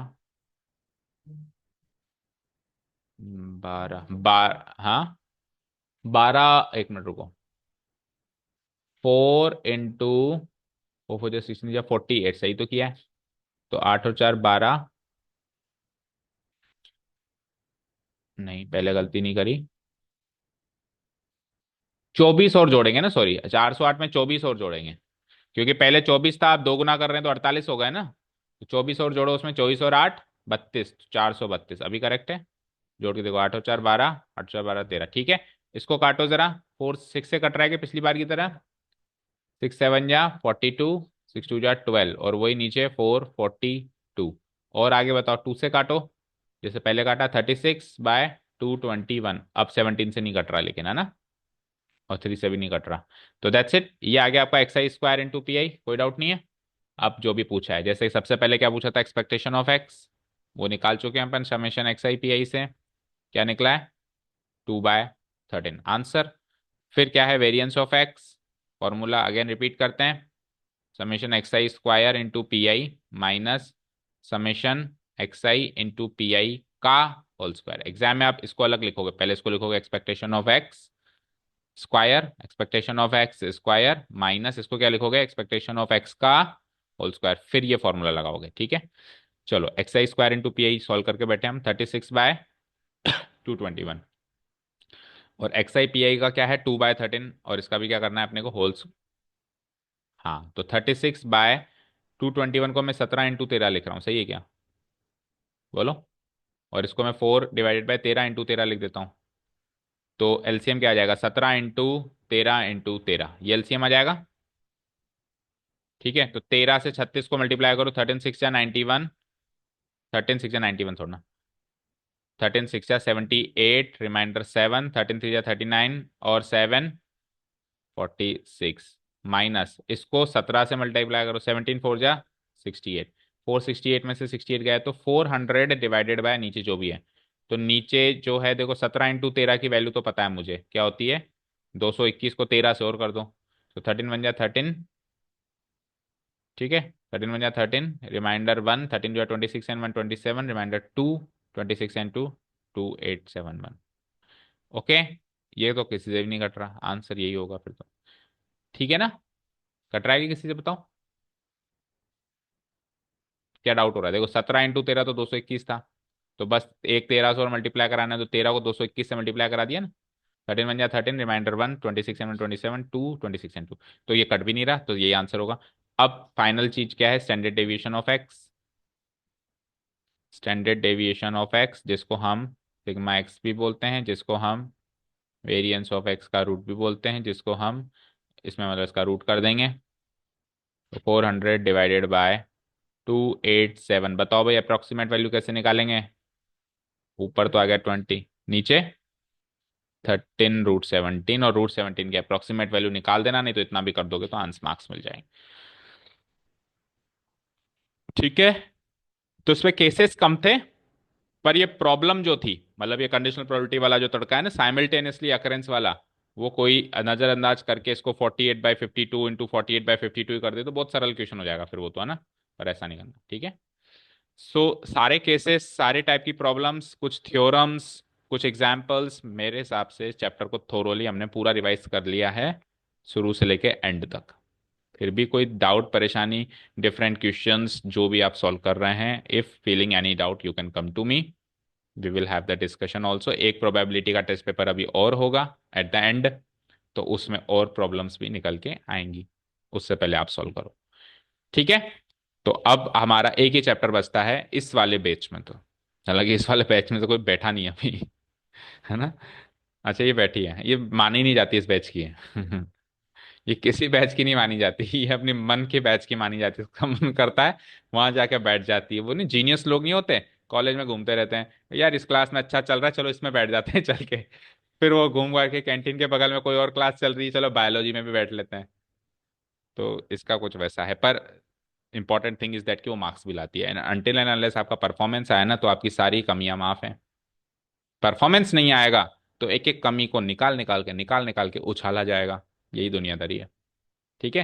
परफॉर्मेंस लाओ, कुछ भी करो, मेरी तरफ से एंजॉय करो। ठीक है। चलो, thank you so much for listening to us, have a nice day, keep learning and bye.